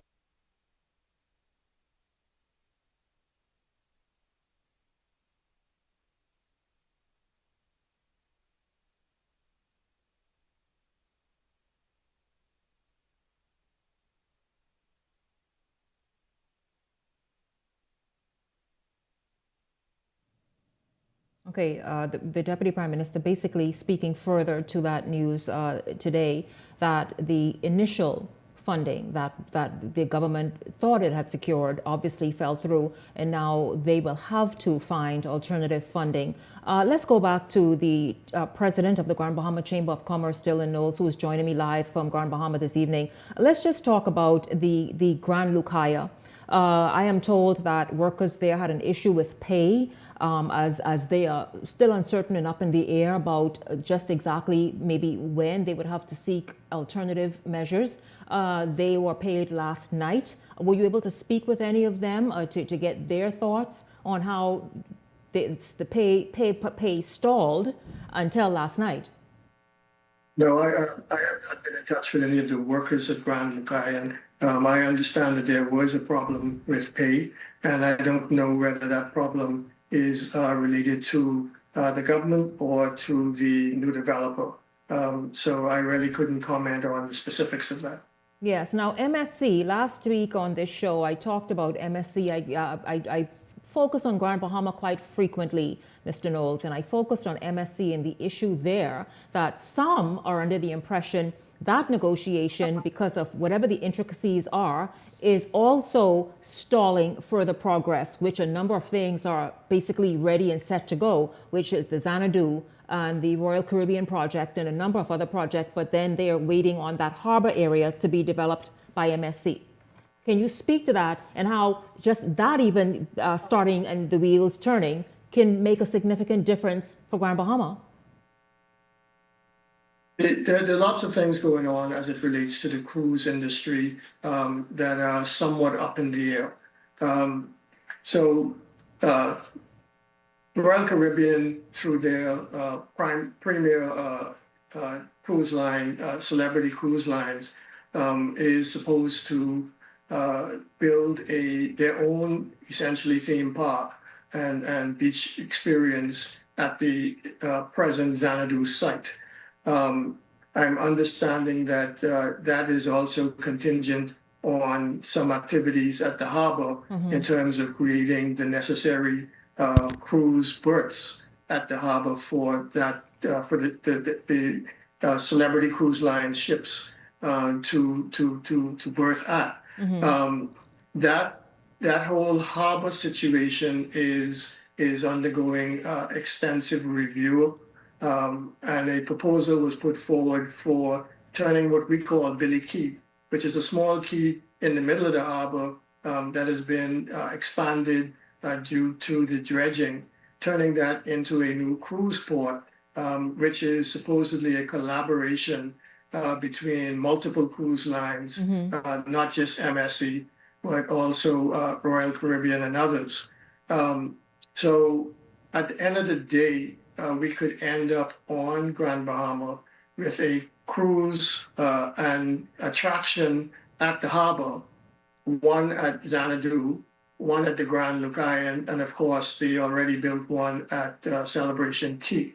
They will obviously change the dynamic on Grand Bahama tremendously, and maybe in the short term would create some challenges, as I've seen with the Celebration Key startup. There have been some challenges, but in the long term, I think they bode well for Grand Bahama by bringing lots more passengers to Grand Bahama, to which we in the business community then need to figure out how to entice them off of the boat, absolutely, off those keys, yes. And offer the keys and into the public, yes. Yeah, I absolutely agree, because I've been speaking with residents in Grand Bahama now for quite some time, and I've shared this, like, listen, this island appears poised to really have a rebirth. And what are you doing to take advantage of what will soon be on stream? And so today, though, is Grand Bahama better, and its economy and its business economy better today than it was 4 years ago? Most definitely it's better today than it was 4 years ago, but it's better in different ways. So for instance, I had a conversation today with a major excursion operator who was lamenting the challenges that they're having with Carnival moving to its own port and having a captured audience, and that audience not coming off-site and taking excursions and involving themselves in the offerings of the main island itself. My personal belief on this is that this is typical for new ventures. Once the novelty wears off of sitting in the pool at Celebration Key, that the future waves of tourists that will come on Carnival ships will want to venture onto the wider island. Especially as attractions are introduced to the product to enhance it. And that's exactly the point. The point that I make all the time is business is about providing goods and services that people want and are prepared to pay for. And we have to be in the business of doing just that, not just doing what we want to do as businesses, but what the market wants us to do as businesses. And we've been delinquent in that in lots of ways. I thank you very much for speaking with me this evening. I'm pretty excited for Grand Bahama. I wish you would have dared and tip your toe in the ocean and say, listen, I give this administration. But, you spoke quite frankly and honestly about where Grand Bahama stands. And of course, the fact that there are many things happening, but something just needs to kind of like a wind to push everything forward and make it happen. But we'll obviously stay in touch with you as everything continues to unfold and come on stream to continue getting your expert insight, opinion, and analysis on Grand Bahama and the turn that we all are rooting for in the Grand Bahama economy. Thank you very much for joining me, President of the Grand Bahama Chamber of Commerce, Dylan Knowles. Thank you for having me. Absolutely. Don't go anywhere, because when we come back, we are going to talk about the government's 4 years in office. Of course, that happened 4 years ago today. We're also going to talk about what's happening in Freetown, what's happening elsewhere. It's all straight ahead on Beyond the Headlines. Stay close.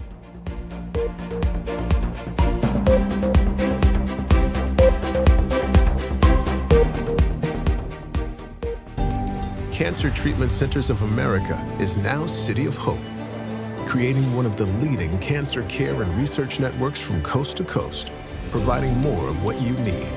More locations means more care closer to home. More specialists means more expertise.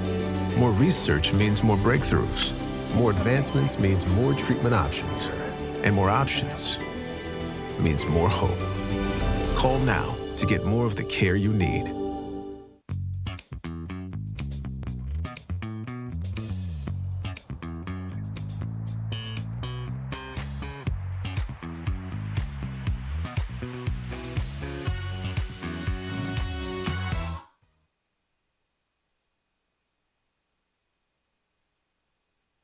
Sting Junkanoo Group is celebrating 25 years of music, and you're invited to the greatest show ever. Counting down the years, performing hit song after hit song. Stevie S, Colin McDonald, KB, Dyson Knight, and D-Mark. Saturday, November 1st at the Farm Marshall Road, 8 p.m. until. Tickets can be purchased online at www.bahamasettickets.com for your skybox or to be a food vendor. Call 424-6433, 477-0191. Sponsored by ZNS, Island Luck TV, The Farm, Gatorade Today & Co. Limited, Chris Minute, and Associates.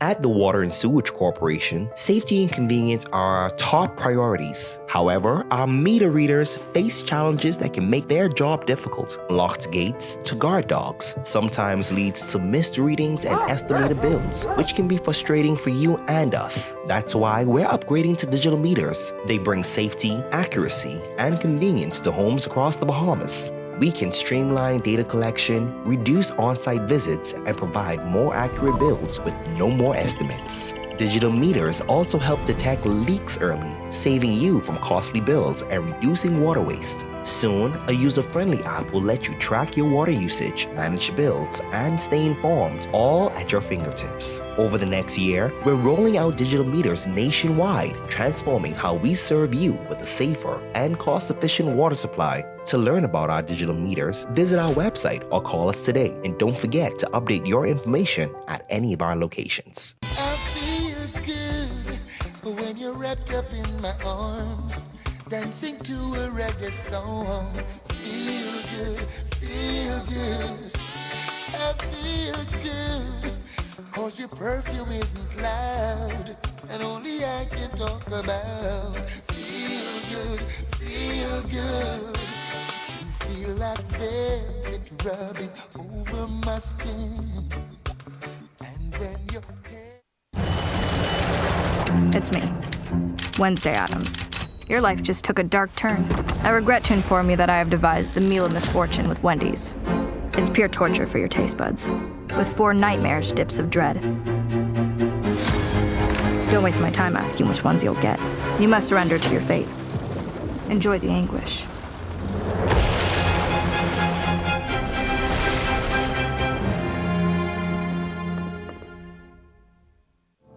Beyond the Headlines is now introducing powerful TV advertising opportunities made just for you. Choose our television ad package, 20 30-second ads for $2,000 or 20 60-second ads for $2,500 plus VAT. Prefer flexibility? Go a la carte. Just $150 for a 30-second ad or $200 for a 60-second ad. Step into the spotlight with our interview package. 1 15-minute interview for $500 or 4 for $15 per month. Or bring Beyond the Headlines directly to you with our live on location package, only $2,600 plus VAT. For more information, contact our sales agent at 242-466-6173. This segment is brought to you by EV Motors Fleet Sales Division. For 2026 commercial vehicles, call 821-2403 today.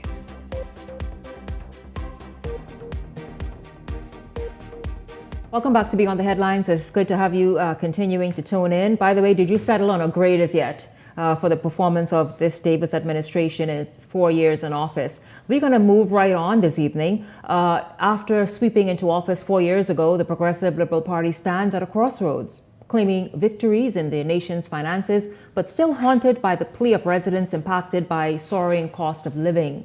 Tonight, Devontae Hanna takes a look back at the Davis administration's biggest achievements and downfalls. 4 years ago today, just over 126 Bahamians cast their ballot in a historically low turnout of 65%. On that day, voters handed the Progressive Liberal Party a 32-7 victory, putting Philip Davis and his team into office on the promise of a new day. The Davis administration came to power in 2021 with a blueprint for change to rescue the economy, modernize healthcare and education, expand housing, reduce electricity costs, and increase government transparency. 4 years later, some of those promises have taken shape and others remain unfulfilled. Economically, the government has recorded its strongest gains. The national deficit has fallen from more than $1 billion in 2021 to under $300 million in the first half of this fiscal year. Revenues are up, spending is more controlled, and the debt to GDP ratio is declining, according to the Ministry of Finance. Infrastructure has also advanced. New roads and housing subdivisions have come on stream, with efforts to improve Family Island connectivity reportedly underway. But high costs of living continue to strain families, despite measures such as a VAT reduction from 12 to 10% and an additional cut to 5% on food and medications, and an increase in minimum wage from $210 to $250. The government has pushed renewable energy initiatives, including solar microgrids, but rising electricity bills remain a crippling issue.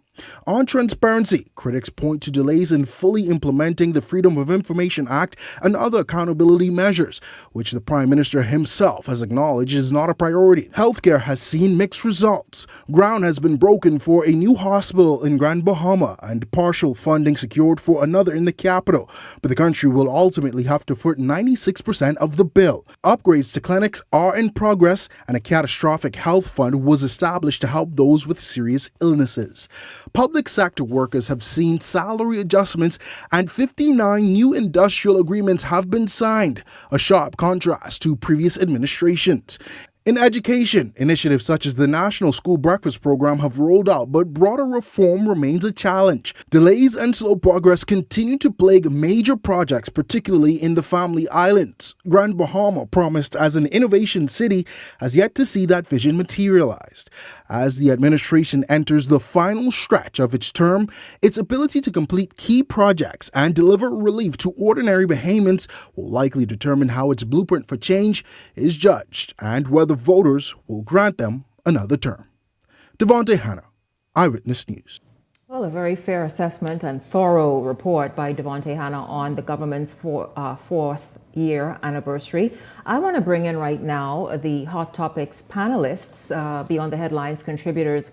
Good evening to both of you, Peggy Candace and Ellington Ferguson. Welcome to Beyond the Headlines. Good evening, Shanique. Thank you for having me. Good evening, Shanique. Good evening, Bahamas. Certainly, it's a pleasure to be here once again. Thank you.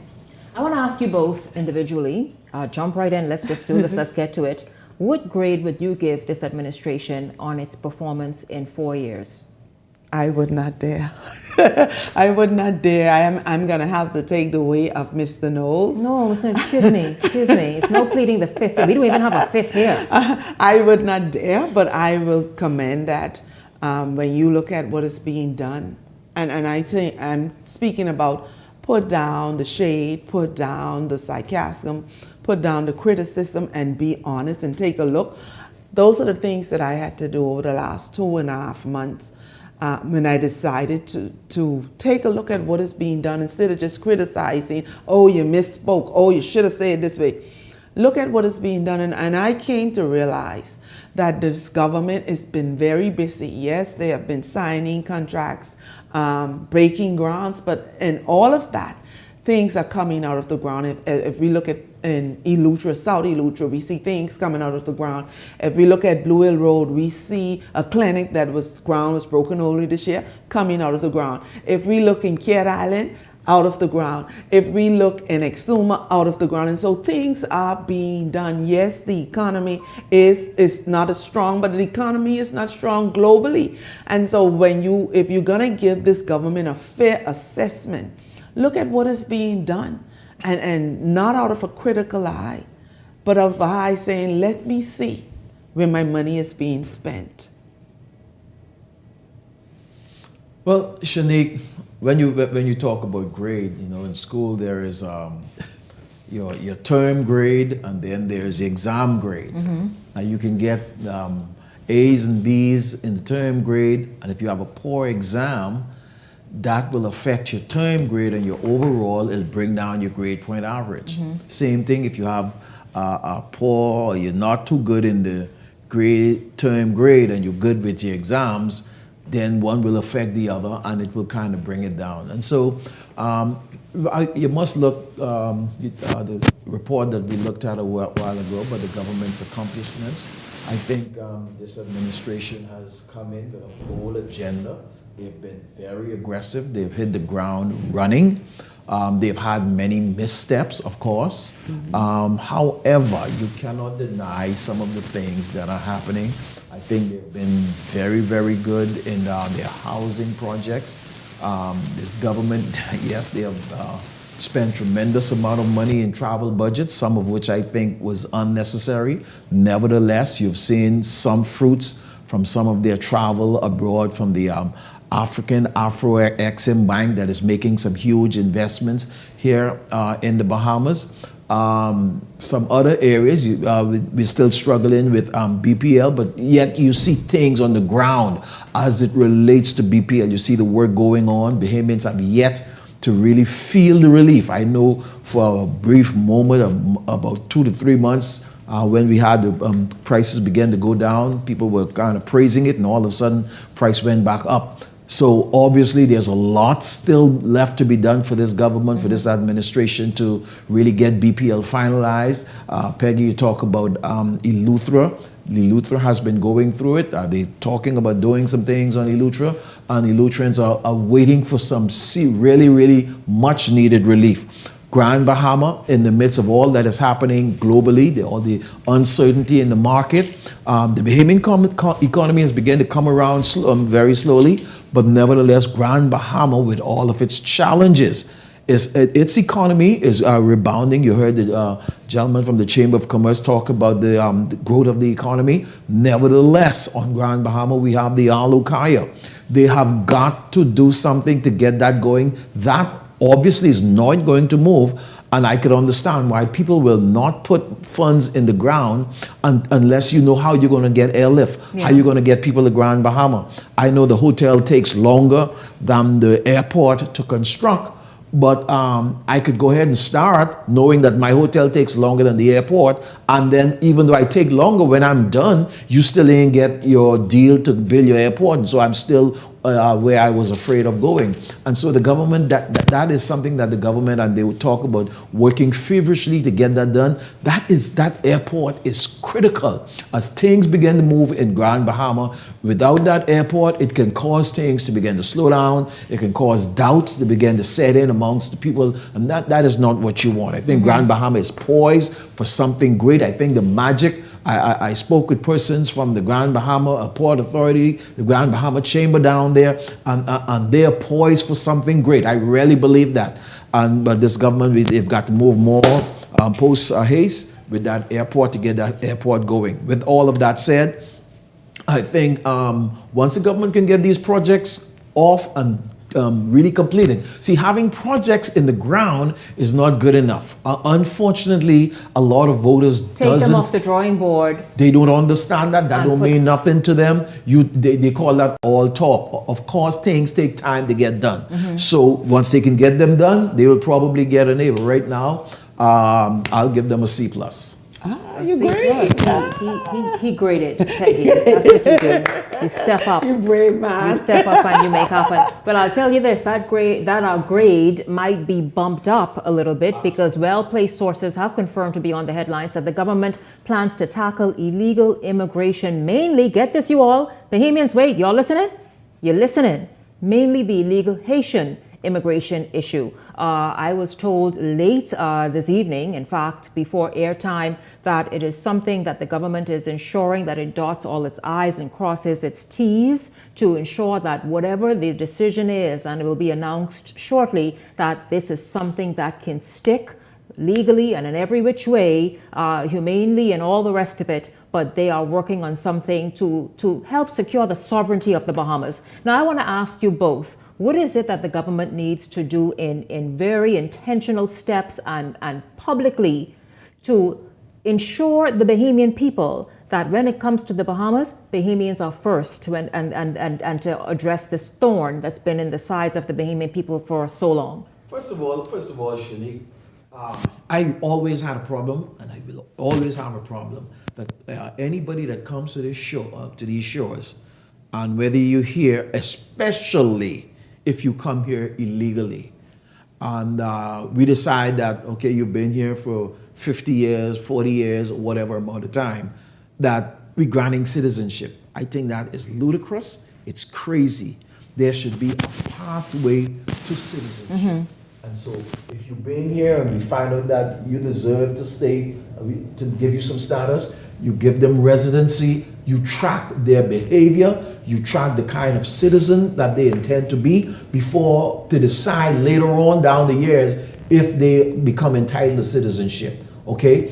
So that is something that I think they really need to take into consideration as they put things together, that residency first, man. Let's go residency, and all knowing that. So remove that provision that says you are entitled at the age of 18, particularly if you ended up somehow the way you got here was illegal.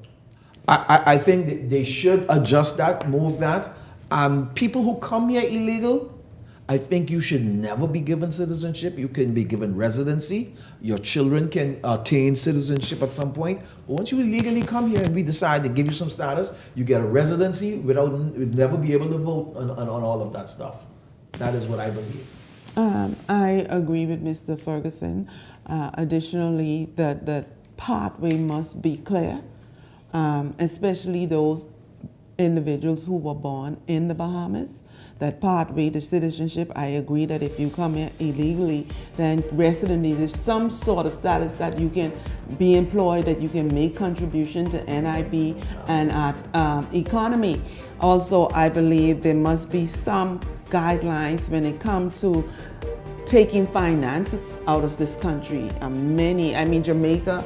I don't think you should just walk up and send money out of this country to build up another economy. The government should somehow receive some funding from that. Huge. It's a huge industry, you're right. Yeah, and so those things must be considered. And when you take the taxation should be earmarked for education, financing education or health. Because we say, oh, they get free health, they get free. Well, take the funding that you get from them sending funds to these different nations and say, this is earmarked. Whatever we receive is earmarked to assist with education, to assist with public health system services. And so there are ways that we can come out, and I look forward to hearing what the government has planned and understanding and see how the public react. And curiously, that is about the Asian population when there's so many others. There are others, but I guess they're trying to deal with the big elephant in the room. That's been the heaviest lift. Yeah. Not only that, Shanique, but once they deal with the heaviest lift, as you say, but that law with blankets and covers everyone, all the others. Yeah. Everyone. But also the Asian community has been made a public hot topic.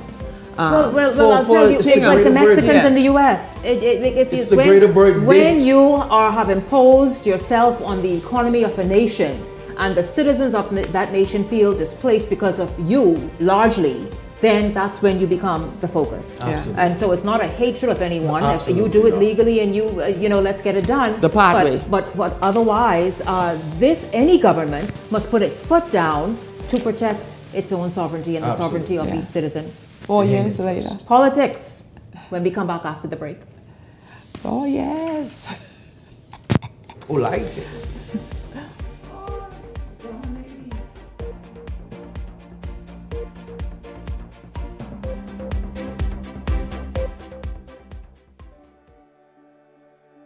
We have to be mindful that as much as we want touristic development, what impacts the fishery? Over-coastal development, destruction of mangroves, overzealousness of the industry. We have a new movement called do-it-yourself fishing. That is anglers who come to the Bahamas, they don't engage in hiring a guide. Because of this approach, you are going to have people who are going to exhaust the resources. This is an industry that's preserved. It should be for Bahamian guides only.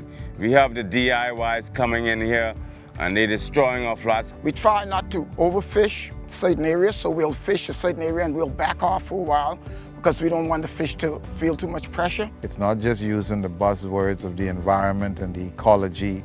The tourists can be educated that the more you support local ownership, people are doing it obviously the right way, the more the economic circulation in the communities. I think the most critical thing is accountability, and that accountability by way of legislation, both the Act and regulations to govern fly fishing in the Commonwealth of the Bahamas. I look at conservation efforts and the regulation that I've seen to protect the industry that's in the developed world. All of those jurisdictions have implemented strong regulation to protect their fisheries. We are way behind, but we do have a movement and a consciousness. We know where we need to be.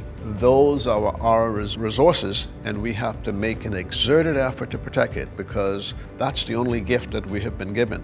And if we don't protect that, then we lose everything. Building the lodge, I understood clearly the mission to continue what my father started. From this lodge, it has served as the headquarters. We finally got legislation passed in 2016, and it legitimized the guiding profession. We pushed to get the program established into BAMSI in the training of the next generation of guides, but it extends way beyond that. We need more Bahamians in the industry who are doing the research to provide the information to the industry, that is to fishermen and to everybody who benefits from the resources. We don't know the resources in this country. We grew up just hearing about sun, sand, and sea. It is going to be through education and awareness, whether it's within our schools, whether it's in our communities, to conserve the environment, that is going to sustain the fly fishing industry. Well, the future of fly fishing in the company, I think fly fishing is a very, very unique spot. I think it's going to get better because the guides are now being all certified. They're all getting proper knowledge of handling and how to run the whole system. If you're a youngster and you want to get into this, it's a job like any other job. You got to live it. You got to love it. Young entrepreneurs coming in, you want that kind of interest. You want that kind of drive and desire. You want to carry that. You want to become the product.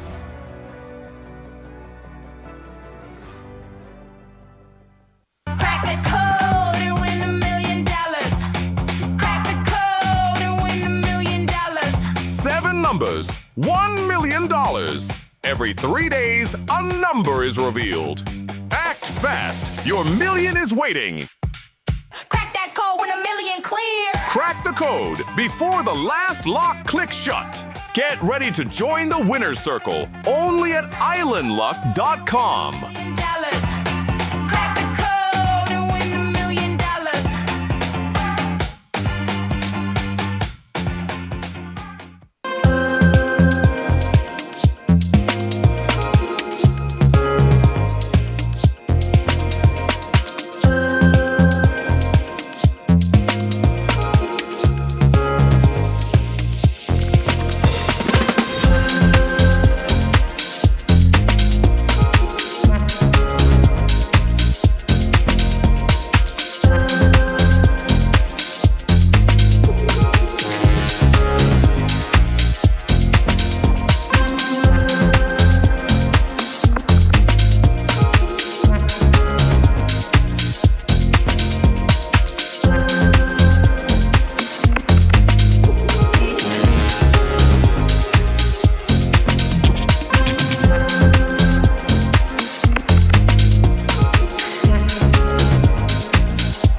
So you want a space,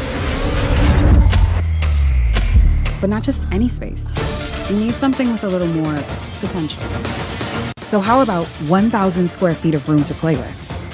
Superb audio and video production capability, digital LED wall, full lighting grid, and about 124 seats to accommodate a full studio audience with so many other features. Make us your home for your next concert, conference, and so much more. Honestly, the possibilities are endless. Here at ILTV Studios, we'd love to bring your next event to life. So what do you say? Do you want our space?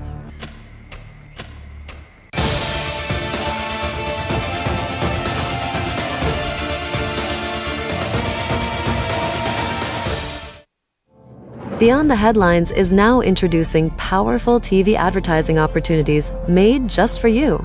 Choose our television ad package, 20 30-second ads for $2,000 or 20 60-second ads for $2,500 plus VAT. Prefer flexibility?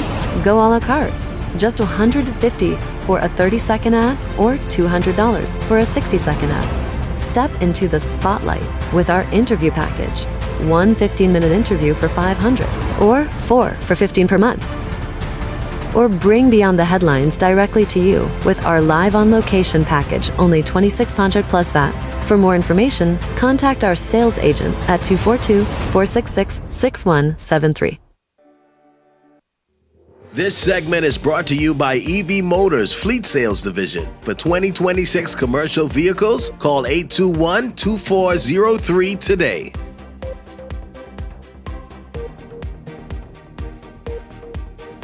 Here at Beyond the Headlines, we would love to welcome you as a part of our family. Of course, sponsorships and special interviews promoting your events, your products, whatever it is that you have to sell, you can do so effectively here on this platform at Beyond the Headlines. Also, of course, you all know it's political season. We spent the last segment talking about politics and the government's performance in the last 4 years.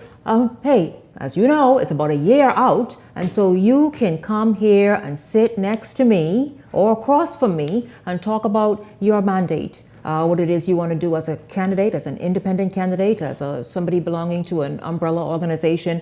This is the spot for you to hang out and speak to the Bahamian people. We want to welcome you here. Of course, reach out to the sales and marketing department. Well, speaking of politics, happening this evening in Freetown. I tell you, all eyes were trained on Freetown. The F&M's Lincoln Deal and independent candidate Andrew Blue Johnson, both on the campaign trail early this evening. Not sure if it's wrapped up as yet, but they certainly were out there. And I'll tell you this, the energy seemed to be real, present in both camps. Let's take a look at this.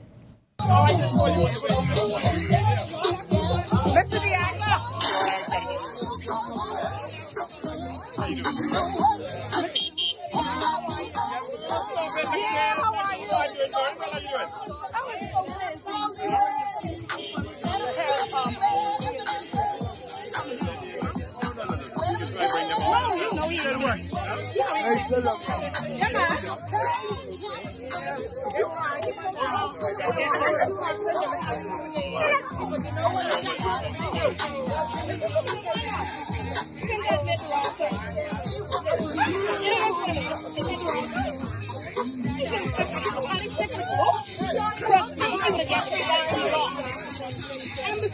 know that. You know how you stick with anyone get freaked out. How many people run you down with all blue? They bring people up a different, a Michael Road, this way, that way. They come and vote for you. When everybody on blue team can vote free now, you know that. Just say yeah. I'm going to be ashamed to say yeah. I don't know. You know. What is going on? Well, there you see both campaigns there on the ground in Freetown this evening. The Free National Movement, I saw, of course, former MP for Freetown, Dionisio D'Aguilar, did not see Lincoln Deal, but also there are some others there with T-shirts saying Freetown wants blue. You know him, he appeared on the show just recently, basically stating that he desired the Free National Movement's candidacy, or nomination rather, did not get it. And it appears as though he is leaning more towards an independent run. And so we obviously are paying close attention to not only that area, but Kalani, which I'll tell you about what's happening there in just a second. But listen, I want to bring the panelists back in. And you all, what do you make of what you saw in Freetown this evening? Freetown is the hot spot, Shanique. I mean, I've been sharing updates on my page because I'm intrigued by what is happening. I'm intrigued from Mr. Blue, Andrew Blue, being on your show and introduce himself to the public. I say, who's this guy? His boldness, his confidence, calling himself the lion, and he has been moving about very confidently. When they had the FNM had the last ratification, he showed up with his supporters, and his position is this: he was born there, he lived there, he knows the ins and outs, the struggles of the people. He is one of them from Freetown, and so his support is growing. I think Bahamians are just captivated by the old storyline, and so on my page it is so active.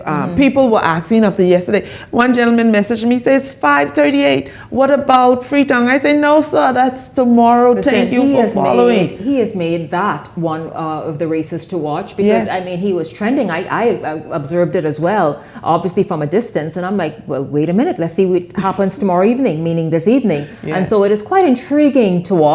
And it was intriguing as well to see that, listen, they both seem to have a good solid backing this evening behind them. And that's just interesting to obviously see play out. Ellington, your thoughts? This is a situation that's somewhat unfortunate. And we've seen this play out in several other constituencies, and it is set to play out in some more constituencies. Mr. Pintard obviously has a tremendous amount of work to do. He's been working, trying to pull things together. It remains to be seen whether he can really, in the next several months, really pull this party together, get some of this infighting to cease, and really get ready to go up against the Progressive Liberal Party. That scene just now looked like sometimes on the campaign trail when the Progressive Liberal Party's campaigners and the Free National Movement's campaigners cross line. That is almost what that looked like. And so for that to be F&M's, it's a lot of work that needs to be done to ready themselves to go up against the Progressive Liberal Party in this next general election. Well, I'll tell you this, you all know history is also unfolding in Killarney. And what I mean by that, you ask? Well, a former Prime Minister for the first time in Bahamian history is potentially running as an independent candidate. And we have been watching all these little races. Last night we talked about North Eleuthera. So tonight the focus is even. As you all see, it's even focus. And so we talked about the PLP in North Eleuthera. But going back to Killarney, again, he is making history in terms of former Prime Minister, first ever, potentially running as an independent. I got glimpses of some stuff he's doing. Of course, we've been watching him as well over the last several months now. He trends, and often from time to time as well. And the focus, Peggy and Ellington, for him is also food security in Killarney. And so here it is, Dr. Minnis is driving many messages as he continues to obviously let Killarney know that he is not going anywhere. Any response? Oh, I thought we was waiting for a clip. No, no. There's no clip. I've been watching. I was also. There's no clip. There's no clip. Of course, Shanique, we've been talking and following Dr. Minnis. I mean, Dr. Minnis PR stepped up. He's standing out in his delivery. What it would be interesting to see, I heard somebody say, oh, it is an F&M seat. Well, that is yet to be proven whether or not good representation, which Dr. Minnis is known for, to be one of the better members of parliament when it comes to his constituency involvement. We've watched it over the years. Even when we might have criticized his leadership of the nation, we had to compliment his leadership in his constituency. And so we will have to wait and see if Bahamians appreciate good representation or they're just diehard party followers. I think this, and you mentioned it, Shanique, that this is going to be history. I think there's a lot on this upcoming general election that's going to be historical. We're going to see a lot of things moving, and Dr. Minnis is set again to win his seat, most certainly. I think what this creates for the Free National Movement is an unfortunate situation. So the Free National Movement and Dr. Minnis is at odds. They fought over this nomination. There's going to be a continuous fight. It's going to be something that Mr. Pintard obviously wants to take Kalani from Dr. Minnis, obviously. And he's going to put a tremendous amount of effort. That's going to make it even more interesting because I think the leader will be putting a lot of effort into Kalani. A lot of effort that should have been placed in elsewhere. And that's why I said initially, this is a fight that the leader did not need to have. This is something that could have been dealt with a little later on. I'm sure there's going to be some serious hotspots in Grand Bahama also. As I said, this is going to be an historical, very interesting election to watch. Yes. There are many spots, as mentioned by Mr. Ferguson. When we look at Kalani, now we're looking at Freetown. Bamboo Town has its issues. That's another Bamboo Town has Bamboo its Town? issues. What's unfolding there? Well, you know, Wells ain't going home. Wells is... You're kidding? Wells He's still active. What is he doing now? I have been missing that one. Wells is not going home. What is he doing? What is he saying? Wells has showed up to work. And he's ready to work, and he is putting his heart in the race. Yeah, and he has supporters who are behind him, just Absolutely. like Mr. Blue, just like Mr. Minnis. They have this group of supporters say, we're going to support you no matter what decision you make, whether you have a party umbrella or you go as an independent. And that's what is going to make this election even more interesting. And an election, the morning after is the results. I mean, it's just this excitement that is brewing over the 2026 election and leading up to it. Look what happened today. Look what happened when the candidate for the Free National Movement went Kalani. Drama. And so as one that loves politics, this is like the best moment ever. And I'm so excited to see it and so excited to talk some stories about it. And Shanique, if I may, now while all of this is happening, if Honorable Minister Pintard could capitalize on this, I said the Free National Movement have been here before. The question is, does the leadership of Michael Pintard, can they capitalize on this and make it work for their good? And Michael Pintard has been throughout the many constituency. They say boots on the ground. When they say boots on the ground, that means the leader and everybody available will show up in your constituency to make it look good.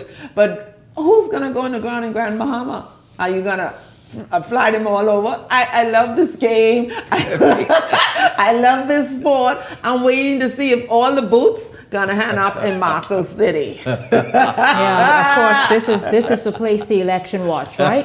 Let's come together and like pull up a chair. Let's have a party. Of course, we will continue to track what's happening in various constituencies and races as you are. And so, pull up a chair, man. Let's make it happen here and Beyond the Headlines and have some fun together as we watch, for example, this evening's camp on the campaign trail in our Freetown and what took place there. And every constituency that has an event or has anything going on, certainly, of course, we will bring that to you and have a discussion. And Mr. Blue, I just love those shorts. I saw you talking about the shorts before we came on here. I saw you talking about those shorts. Legs for days. You talk about history. I've never seen no. Mr. Blue, if you win, I want you to show up in the house In short. in shorts and nice tennis. I don't know whose attention he's trying to get, but he's getting some attention. All the women can vote for Blue. I tell Those you legs. that in shorts, no doubt, on Yes. the campaign trail. That's right. Listen, I thank, of course, the president of the Grand Bahama Chamber of Commerce, Dylan Knowles, for joining me this evening at the top of tonight's show. I thank, of course, both of you, Beyond the Headlines contributors, for your always. Listen, I don't know what the dickens they're going to say. Many times I'm nervous to ask because what are they going to, how are they going to respond? But you know what? I'm happy because you are not muzzled here, and certainly no censorship, and you speak and call it as you see it. And so let's continue to do that and have a good time. Thank you to all of you for tuning in this evening. I certainly enjoyed having you along and look forward to seeing you right back here tomorrow evening. For the entire Beyond the Headlines team, I'm Shanique Miller. Make it a great evening, everyone.